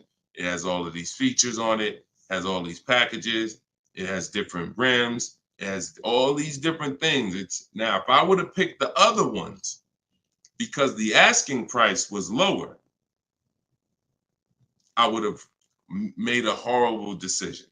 Paying 31,000 for a car that was originally 46,000 is nowhere near as good of a deal as paying 31,800, which is what I paid for a car that was originally 54,000. This is what I call in my book the true value percentage. The true value percentage discount is what the vehicle is being sold for relative to what it was when it was new. So picture this, if the vehicles that I was looking at would have only had the true value percentage discount on them, it would have made it even easier for me to choose, because the one I picked would have said 42% off the brand new price. The ones that I didn't pick would have said 38% off the brand new price, 36% off the brand new price, 32% off the brand new price. So when I look, true value percentage is literally that. And that is something we created. See, a lot of what we teach, we didn't learn it, we created it. So you are getting things that, why can't I find what Deshone teaches in other places? Because God had me create it. So you're not going to find it from other people. You're not going to find the 8-year rule for leasing versus buying with other people. You're not going to find the 1.5% rule for bad lease deals with other people. You're not going to hear them talking about this true value percentage discount when we're looking at used cars, because we created all of this stuff to regulate the industry for people who will use it. So if you guys want everything I teach in one spot, you can go to my TikTok bio. As long as you get there before the 30-minute timer goes down, you can get your copy of Cars from Home, my digital book, for 75% off. Go there. You won't even leave the broadcast. Get your 75% off. It'll be in a few minutes, and you can use this stuff for the rest of your life. Same thing with Instagram bio. And if you're on Facebook or YouTube, we have a comment in the comment section for you guys to get your book there, and you can use it. And if you're on a TV watching us, then you can just scan this QR code with your phone, and you can get your 75% off. $97 is still a great price, even if you missed it and suffer. Get your book full price. If you missed the countdown, that's fine. But the money that you're going to save is going to be dramatically multiplied versus what you spend on this book. Okay, Dolan, shoot the next question in, y'all. We are live. This is our Thursday, May 9th show, 12 p.m. So whenever you don't see the banner above me, that means we're actually live, and you guys can type your questions, and we'll try to bring them onto the show. Helena, what do you consider a good interest rate? Well, this is a relative question. It's the same question you're asking when you say, what do you consider a good discount off a car? How much should I pay for this car? We only pay when someone wins the bid. So we teach something called the bank bidding war, which I also created. You have been taught that, don't let these dealers run your credit, or always get, who's been taught any of this stuff? Always get your own pre-approval You know, never use the dealer's banks. Never, you know, all of this stuff. Any way. We teach a process that the credit bureaus allow.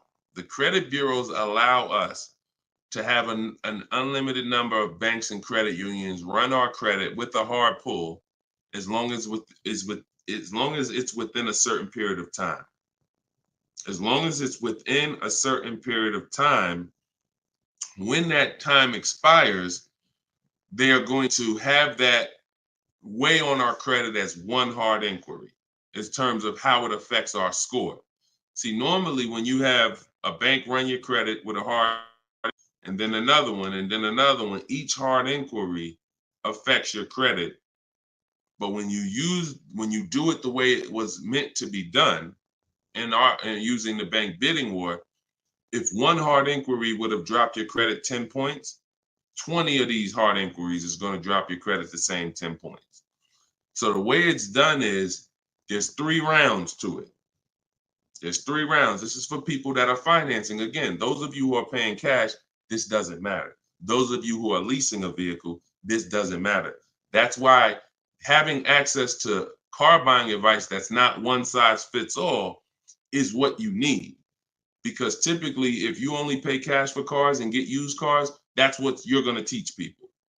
So everything has a different place. So those of you who are financing a new car or a used car, you're going to use the bank bidding war so that you don't have to ask this question. This is the answer to Helena's question.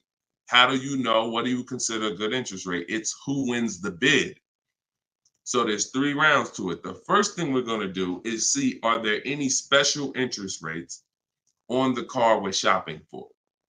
So if we're shopping for a Kia Optima, a Kia K5, and all right, let's see, are there any special interest rates on it? Are they doing anything like 1.9% financing? Are they doing 0% financing? Are they doing 2.9% financing? Anything special? We also need to know how much the term. What's the term? Some people only do 0% for 3 years. That means you got to be able to pay the car off in 3 years or you can't take the deal. If it's 0% for 60 months, that's different. You got a 0% 5-year loan. You got 0% 6-year loan. So we need to see, is there anything special on the car? We do that for new and certified pre-owned, if we're looking for a certified pre-owned.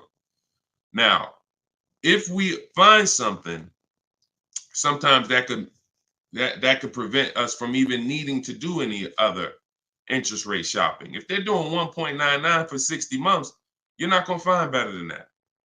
No bank is going to do better than that. So that's why it eliminates the rest of the rounds in the bank bidding war. Eliminate it. But let's just say that there are no special interest rates. Now we're going to revisit the bank bidding war in round 2, which is after we find the best price on our car. See, because some of you, when you go shop for a car, you're thinking, how much should this car cost? Oh, what's the monthly payment should be on this car? The monthly payment is between you and the lender. It's not between you and the person you're buying the car from. See, this goes back to our point, which is you must set up your car buying transaction from who you're getting your loan from. The process of shopping for the best price on your car is different, or should be different. If you listen to me, it will be different than the process of you getting the best price on your loan. The best price on my loan is a different process than getting the best price on the car I'm buying. So now, once I start now looking for my car, getting my bids, get the best price on my car, now it's time to come back and get the loan involved. See, many of you are focused on what the best monthly payment is on the car, but you're not focused on finding the dealer that is the lowest price. That's focus number 1. Before we think about what is our monthly payment, we are thinking about what is the dealer? What's my process for finding the dealer who's going to sell me this Kia K5 for the lowest price? Who's going to sell me this $40,000 car for the lowest price? Once I find that dealer, Now it's time for me to come and get start shopping for my loan. See, and the reason why this works so well is because there's a process to it. We're not winging this. The reason why any fighter who goes into a fight and they're winging it, they are in a position of struggle. We don't wing it. That's why when you see my 7-step process in my book, it's 7 steps. In Matt's Academy, my car buying school, it's 7 steps. Whether it's video, whether it's the book, it does not matter. It's 7 steps because the process does not change. A process should not change based on whether you want a new car, used car, a lease, a luxury car, an exotic car. It shouldn't change.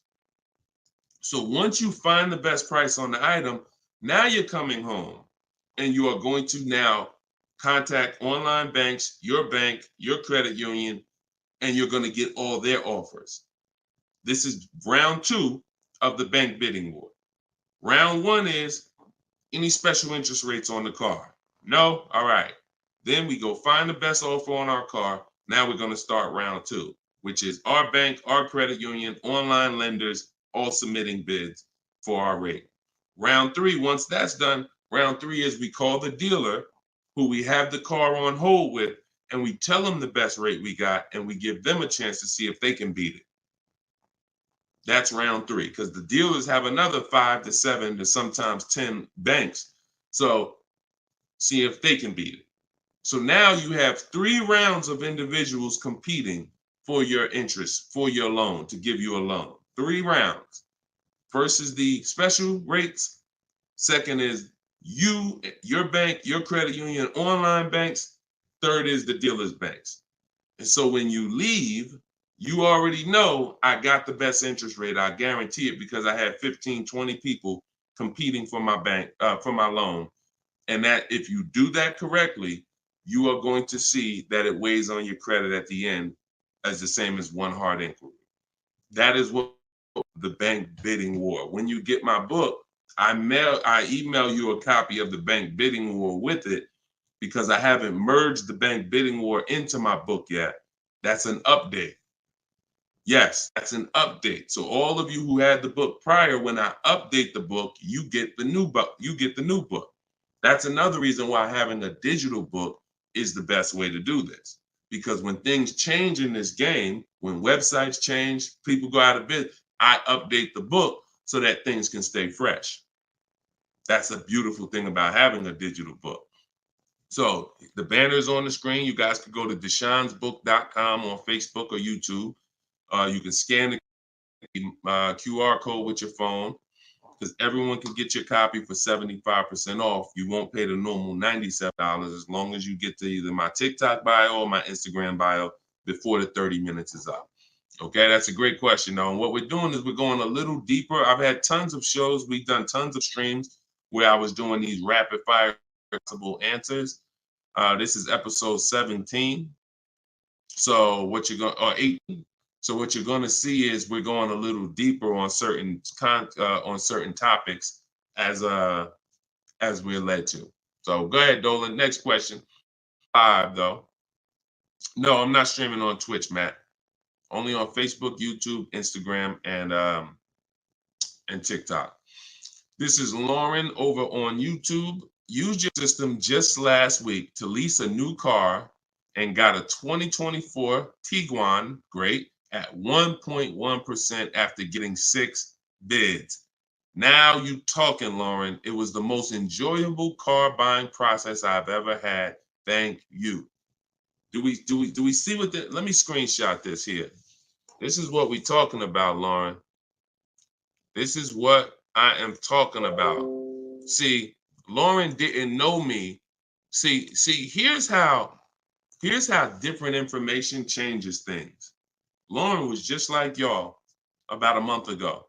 She didn't have my book because we didn't even release the book. She was just like y'all. She might have didn't even know me. But what? She's an action taker. She got on the stream. She said, look, I like what this guy's talking about. This book is $24. What's the worst I could lose? There got to be something in that book where I could at least make my $25 back.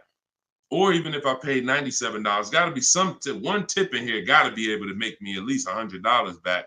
She later finds out she's going to get thousands of dollars in discounts, get a 1.1% lease. Well, what that means is if the car is $40,000, her payment is like $420 on a $40,000 car that people are paying $800 a month for, $700 a month. Her lease is 1.1% of the MSRP.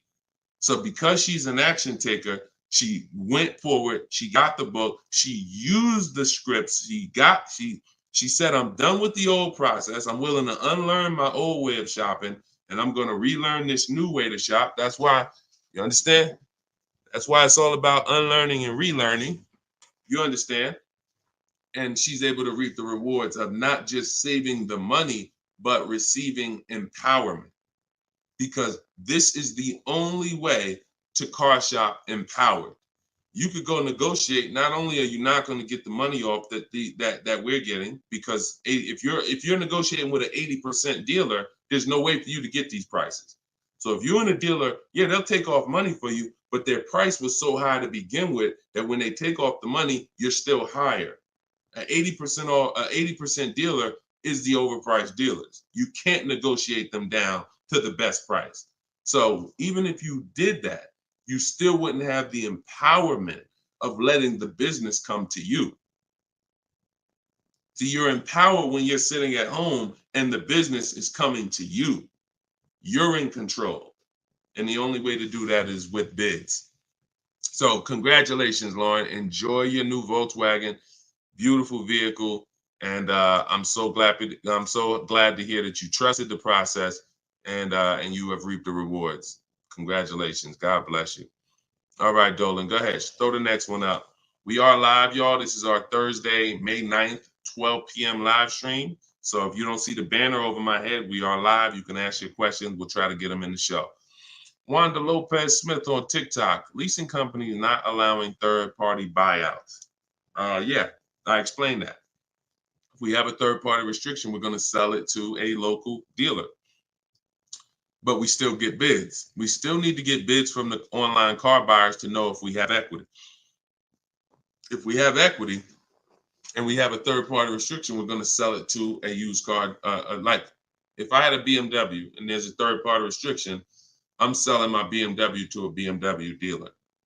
I have a whole script in my book for how we do this. We talk to used car managers, and I'm going to have a used car manager buy it. See, some of you bought your car because you saw the third-party restrictions and you bought it and resold it. I don't like doing that because when you buy it and resell it, you have taxes, you have fees that you're going to pay. When you sell to a local dealership, sometimes they don't pay the taxes and there's no fees. So buying and reselling, you're eating up like probably $3,000 or $4,000 of any equity you would have. So yeah, we've been getting out of the, we've had a process for third-party restrictions since they started them in 2021. We've had a process for how we were going to sell our cars and get our equity, even with third-party restrictions.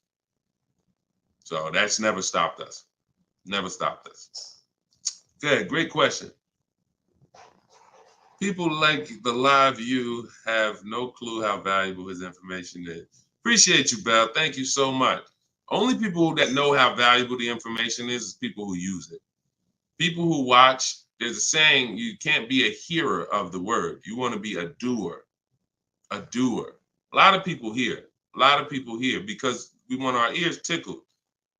But it's the doing that leads to the savings. And in our case, what we're asking you to do is easy.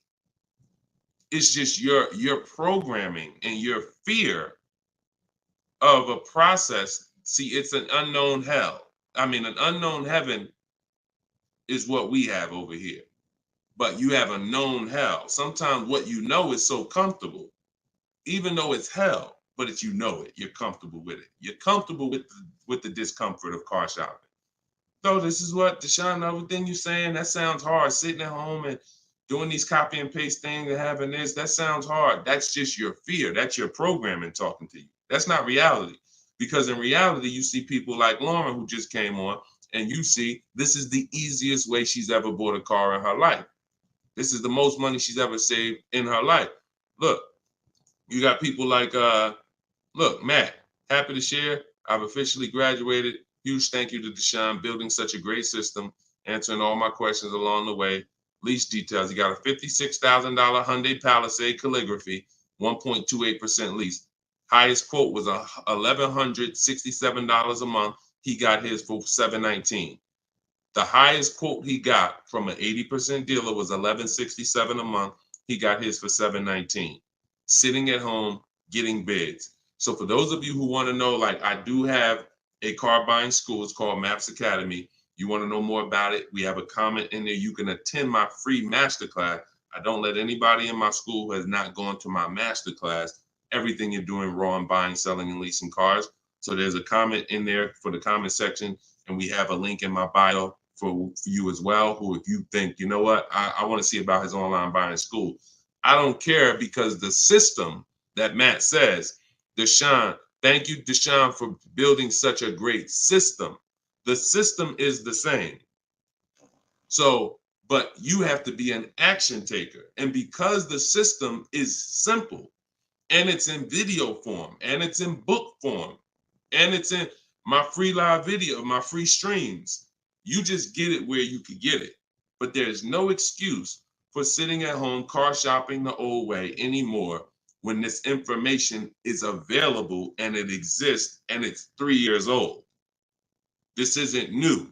We have hundreds of people. You're not oh, let me take a chance and see if this will work. That ship has sailed long time ago. Long time ago, that ship has sailed. But the action takers are going to win, not just the hearers. People listen, oh yeah, this sounds good. Of course it sounds good. But you won't reap the results until you become an action taker on the information. Okay, so those of you who want the book, it's in my TikTok bio, it's in my Instagram bio. You'll have access to these strategies for the rest of your life. All right, Dolan, shoot the next question up. We got some great questions coming in today. This is our Thursday, May 9th live show. So we are live right now. It's our 12 p.m. stream. Melanie from TikTok, what do you recommend for a young adult that is first-time car buyer that has no credit? I would recommend you save up. You get something that we call a smart car. That's not one of those little cars that you heard. It stands for saving money at the right time. I got a car that's my point A to point B car because I work from home. I got a car. It was literally $4,000. I got it from a grandfather over in South Orange. He was 98 years old, and he still drove until he couldn't drive anymore. Car had 72,000 miles on it, and I got it for $3,750. Literally, it was I got it a year ago, so that was it was an 08 Pontiac G6, 70,000 miles. And that's something that I drive from point A to point B whenever I want to do my run. Because again, I work from home. Most times we take the truck, but if my wife's out, I'll take the car. But I didn't need to spend $10,000, $15,000, $20,000 on a car that I'm driving twice a week. So what I would tell you for you is, if you need transportation, you want to get it reliably, save up some money, get yourself a private party sale on Facebook, pick it up for a couple grand, but you have to be diligent. You want to find it from an owner. You want to find it from an owner who's not driving too much, who maybe they got a second or third car in the family, and that you don't want to deal with these dealers on Facebook Marketplace perpetrating as owners. The owners know the history of the car. They've had it for the last 8-10 years. You want somebody that can tell you, yeah, my little son, this is where Jeremy took the car one day. He was driving to the grocery store. He backed into a car over there right here. You want a person who knows that, not a dealer who just picked up the car and now they're trying to sell it to you for $2, $3, $4 grand.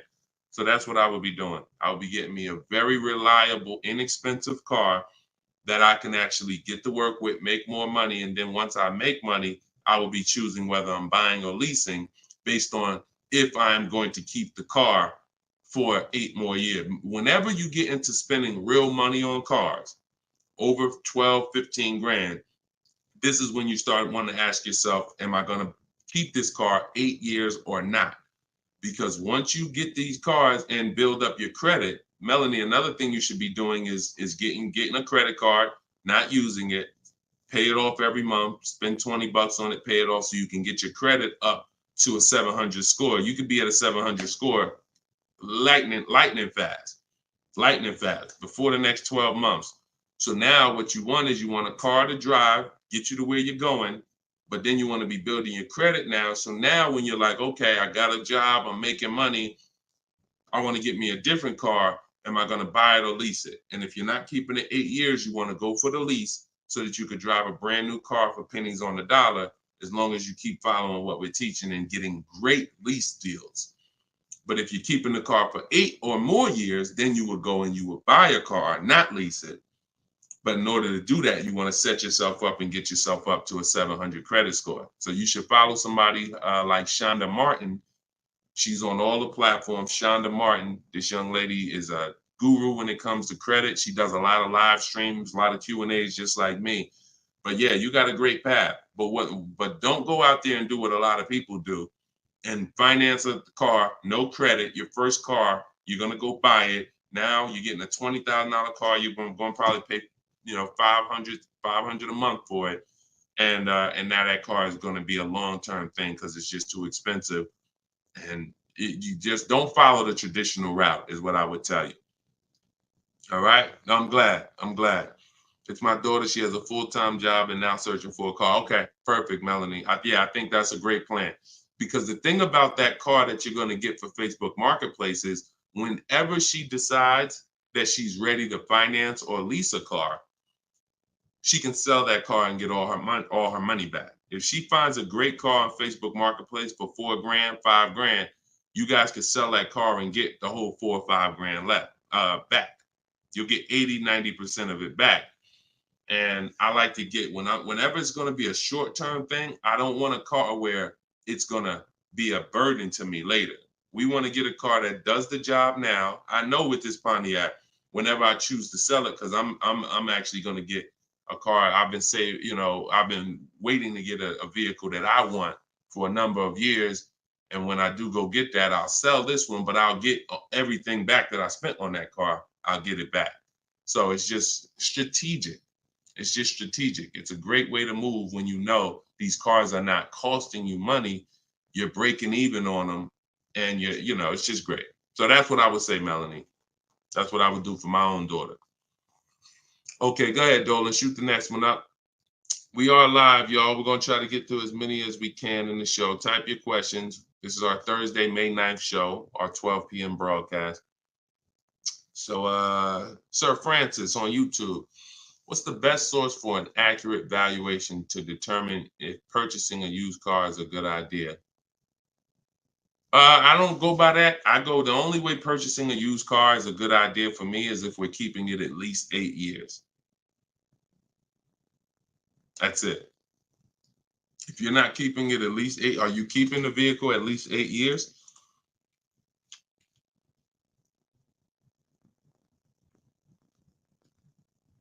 Let's see if we give him some time to answer. Are you keeping the vehicle for at least 8 years, Sir Francis? See, if we're not keeping the vehicle at least 8 years, there's no point in buying it, because the money that you would spend to lease, you can't put a price tag. You can't compare it. The reason I have to show y'all these lease deals is to see you cannot compare great lease deals to purchase deals. You can't. Look at this. Look at Jared. Jared followed the leasing like a boss system. The leasing process went quick and exactly like you said it would. Sent the emails. We had multiple offers to work with. Trusted the process. Used the scripts. Got the lowest offer from $565 a month down to $520 with a counter offer. Look. That's probably a $40,000 vehicle. I don't have it up in front of me because I cut the rest of his post off. But look, 1.28, $56,000 vehicle. Even if you were buying a used version of this. So let's just I want to show you this. Let's just say instead of leasing like Matt did here, he got a $56,000 vehicle for $719 a month. We already know with $1,000 every, with $100 a month on every $5,000, this $56,000 vehicle is about $1,100 a month. Every 5,000 bucks is a hundred bucks a month on a 5-year finance. So $56,000 vehicle, we're looking at literally $1,100 a month, $1,100 a month payment. Let's just say though he bought this car used. He didn't understand leasing. He found a used one. So instead of 56, let's say he gets one for, you know, let's call it instead of 56, he gets 26 grand off. Let's say he gets it for, hold on, let me do percentages. I don't know why I can't do math right now in my head. Let's say he gets it for 38. Let's use something that's really conservative and good. He gets it for 38. So a $56,000 Hyundai Palisade, he finds an incredible deal on a pre-owned one. He gets it for 38. Once his taxes go in, he's at 40. What's his monthly payment, y'all? If every $5,000 is $100 a month, what's his monthly payment for 40? See, it's all about no money down. If you notice, every time we're comparing numbers, we're not putting any money into the deals. See, when you're not putting any money into the deals, you can easily compare the deals. That's why all we do is shop with no money down, because it's easy to compare the deals. In my book is No Money Down Mastery. You're going to find every strategy I teach you doesn't involve money. It doesn't involve money, because when you want to put money down, that's different. But money down should be after you have assessed the deal already. So, those of you who want your copy of Cars from Home, 7 Steps to Saving Time, Money, and Avoiding Dealers, go to my TikTok bio now, get your copy for 75% off. Go to my Instagram bio, get your copy. But look at this. I'm asking y'all, what's his payment? Let's see if we got anybody that chimed in. If he didn't get this brand new one, if he didn't get this brand new Hyundai truck, he got a used one. So instead of 56,000, he got his for 38. Great price. He found one for 38,000, low miles. Now taxes are in, and he's financing 40,000. What's his monthly payment?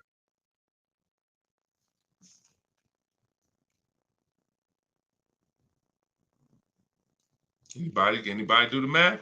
Every 5,000 bucks. Well, I'm gonna tell y'all now. Okay, y'all taking a little long. It's 800 a month. Thank you, Derek. Thank you, Derek, on Facebook. 800 a month. So let's look at that. Matt drove off $719 a month, no money out of pocket. Brand new 2024, never been driven, new car smell, fresh out the plastic, $719 a month. Same person who bought that car because they didn't understand leasing, they're paying $1,100 a month. Now there happens to be another one just like it, but it's a 4-year-old one, and it's $38,000, and someone else gets that, and they're paying $800 a month. Do you see how much money those who don't teach you about leasing have cost you? Do you see how much money listening to those who don't understand leasing has cost you? Big money. So I'm either driving a used car and I'm paying more than the guy who got the brand new one. Or I'm driving a brand new one just like him and I'm paying $400, $500, $600 more than what he's paying because I bought the car. Now, when do the people who buy win? When do they win? 8 years down the road. 8 years down the road. See, because when you buy your car and you pay it off, see, the person who leases is not worried about depreciation. That's the car going down in value like this. The person who leases is not worried about depreciation. They've already beat it because their lease payment is so low. Their lease payment is so low, they're paying less than what the car's normal depreciation would be. So they beat it with a great lease deal. Now, the people who own the car they're not going to beat it because they own it. So any depreciation is coming against their actual car. If they could have sold the car today for 30, next year it's only worth 25, they lost $5,000. If you were going to sell your car today for 20 and then a tree branch falls on it, is it worth 20 tomorrow? Even when you fix it, run it through your insurance. Hey, I'm coming to get my 20. No, a tree branch fell on the vehicle. It's worth probably 18 now. This is depreciation. So the only way you're going to avoid that is through long-term ownership, because eventually, like I talked about earlier in the stream, you get to the point where your car is only losing a little bit of value each year. Only to this year it's worth 10, next year it's worth 95. In another year it's worth 9,000. That doesn't happen until you have kept the car 9, 10, 11 years. So if you're not keeping your cars that long, you're losing thousands of dollars not leasing, as I just illustrated with those 3 examples. Okay? So this doesn't change. I don't care whether it's Lamborghinis. I don't care whether it's Rolls Royces. The principles do not change. Derek on Facebook. If a manufacturer is offering a very low IR through their direct financing for well-qualified buyers, is there something I should look for on my credit report to know whether I should apply and let them run my credit versus using the pre-qualified offer I have from my credit union? Yeah, most people are going to qualify for the special rates. If you have fair credit, good credit, most people are going to qualify for the special rates because it's not super tier. Super tier is like A1 or A9 in the business world. That's super tier. Most of them are tier 1. So a tier 1 approval is really going to be if you have, 680 credit score and above. If you've had a car loan in the past that you paid well, you should be able to qualify for those special interest rates. Those are not super hard to qualify for. And if it's something under 2.9, you're typically not going to see that coming from a credit union or a bank, not in this market. Not in this market. So yeah, it's a good question though. But that's round 1 in the bank bidding war. So it's important for you guys to know that whenever you see a special interest rate offer, in many cases, it's not hard to qualify for. You don't need perfect credit. 680, 700 and above, you should be fine. All right. So, all right. Let's go. John Tez on YouTube. I'm interested in getting a 23 Charger Scat Pack, trading a 2022 Camry. This is a disaster. This is a disaster. Dealer wants 56 for the car, but it's been on the lot for 220 days. What do you think I could get them to lower it to? Well, I'm going to just tell you honestly, why are you trading in a 2022 vehicle? First of all, if you paid cash for that car, you wouldn't be trading it in, because once you see what it's worth and what you're getting in 2 years, you've had the car for less than 2 years. See, there's something, here's what we're not getting. The reason why I hold this up is for y'all to see that you cannot trade in cars this fast and have it be and have it. And I want y'all to know we are 100% live right now. We are 100% live right now.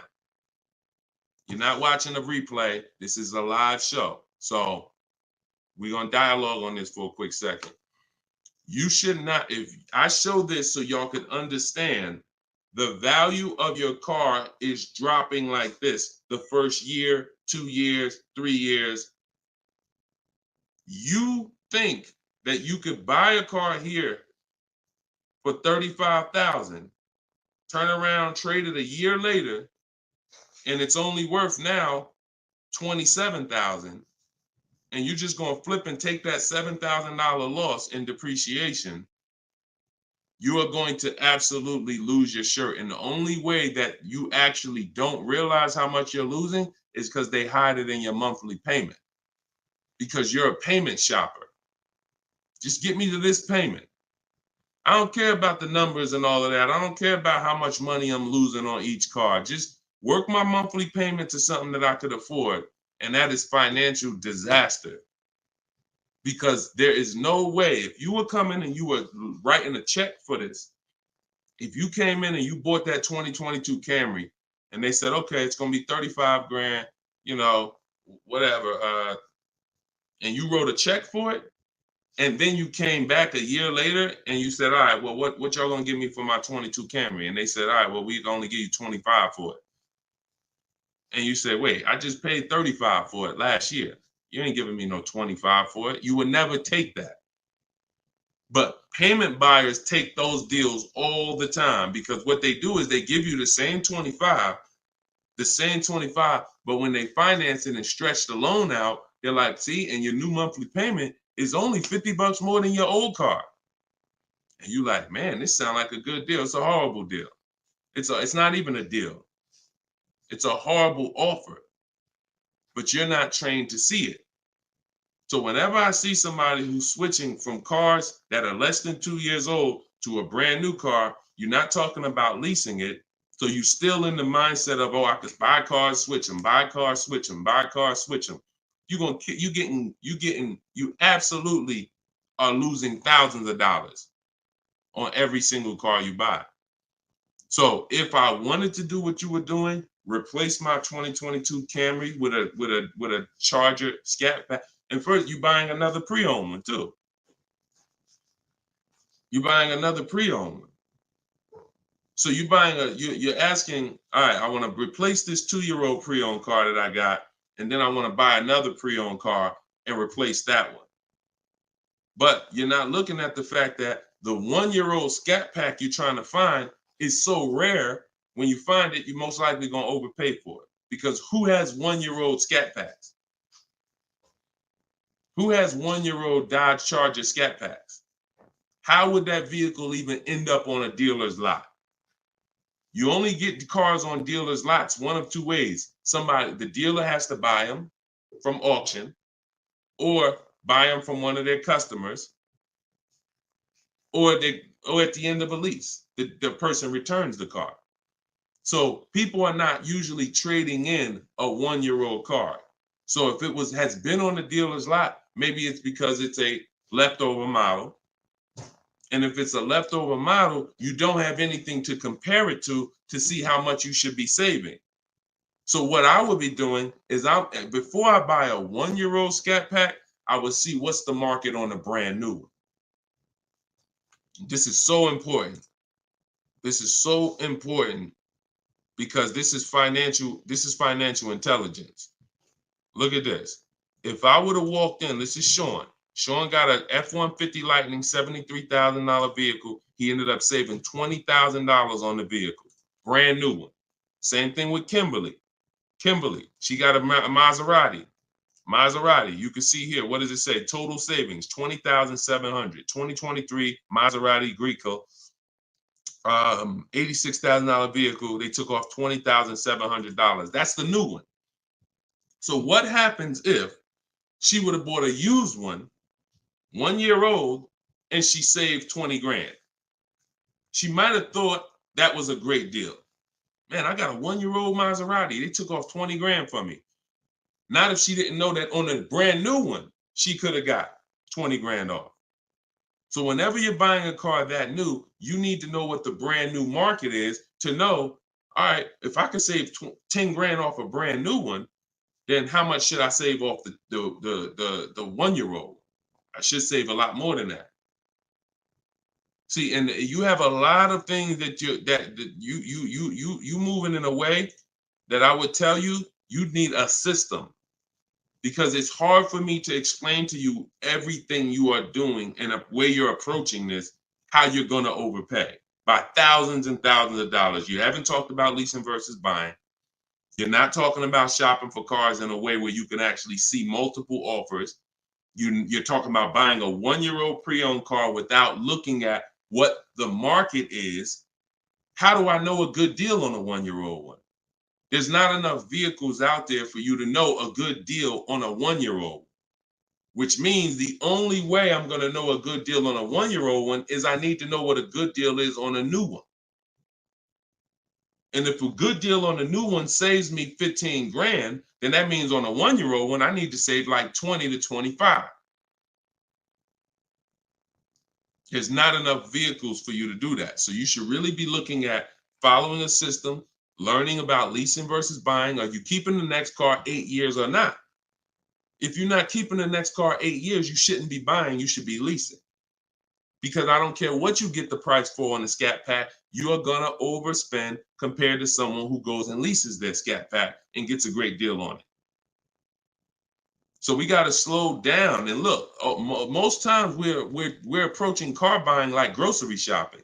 We trying to get our car deal done the same time as a grocery shopping visit. 2 hours, 3 hours.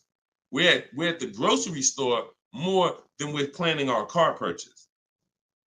And the only way you're going to save money is to take your car buying process seriously. If it's just like, nah, Deshone, it ain't that big of a deal, then go ahead and go give them 15, 20 grand. But I tell you what, somebody like me, somebody who's listening to me, who getting the same car that you're getting, and they say, man, so funny, Deshone, I'm in the same position as that person is in.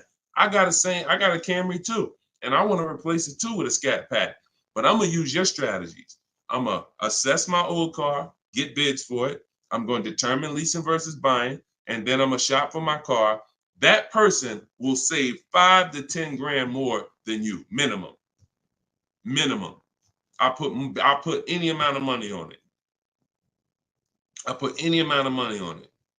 So slow down and answer this question first. How many years are you keeping the next car? If the answer is not 8, don't think about buying it. Don't think about buying it. My goal is to shop for my most aggressive lease on my next car. If I'm buying it and I'm keeping it over 8 years, then I'm buying it. I'm not buying a car that I'm not keeping more than 8 years. Not no Scat Pack, not no Dodge Challenger, not no Toyota Camry, nothing. If I'm not keeping it 8 years, I'm not buying the car. Lease deals are too great. It's pennies on the dollar when I learn to get them. So everything I'm teaching y'all is out of my new book, Cars from Home. It's a digital book. It's called 7 Steps to Saving Time, Money, and Avoiding Dealerships. You can get your copy for 75% off in my TikTok bio. The price of the book is $97. That is the price. But you can get it for $24 if you get to my TikTok bio before the 30-minute timer expires. If you get to my Instagram bio before the 30-minute timer expires. We have a link in the comment section on YouTube and Facebook. You can go to deshonsbook.com, or you can scan this QR code with your phone and you can get your copy for 75% off. So use it. Make sure you send me your success stories. Continue to send me your success stories so we can bring them onto the show. That is a step-by-step system. There's nothing left to chance. You cannot leave anything to chance when it comes to car buying. Everything that we teach is for a reason. So let's continue to move. You know we will be back soon for another stream. And catch us later. We're usually live 7 and 12 p.m. So if you're around at 7 p.m., just again, if you don't see the banner above us, that means we're actually live. So jump on and we'll get to it. Everybody else who got your book, enjoy. For those of you who want to attend my free masterclass, Everything You're Doing Wrong, Buying, Selling, and Leasing Cars, you can also go to the comments or to my TikTok and Instagram bio. But you're going to need about an hour. And that's a straight hour of me in my board. And we have a comment for you right here in the Facebook and in the YouTube section. That's me showing you scenarios, going over 23 mistakes that most of you are making that you need to stop making if you're truly going to get below market deals. Okay, so other than that, y'all, get the information. I don't care how you get it. Get in where you fit in. Use it. Keep unlearning. And let's keep saving this money. All right, God bless y'all. See y'all on the next one.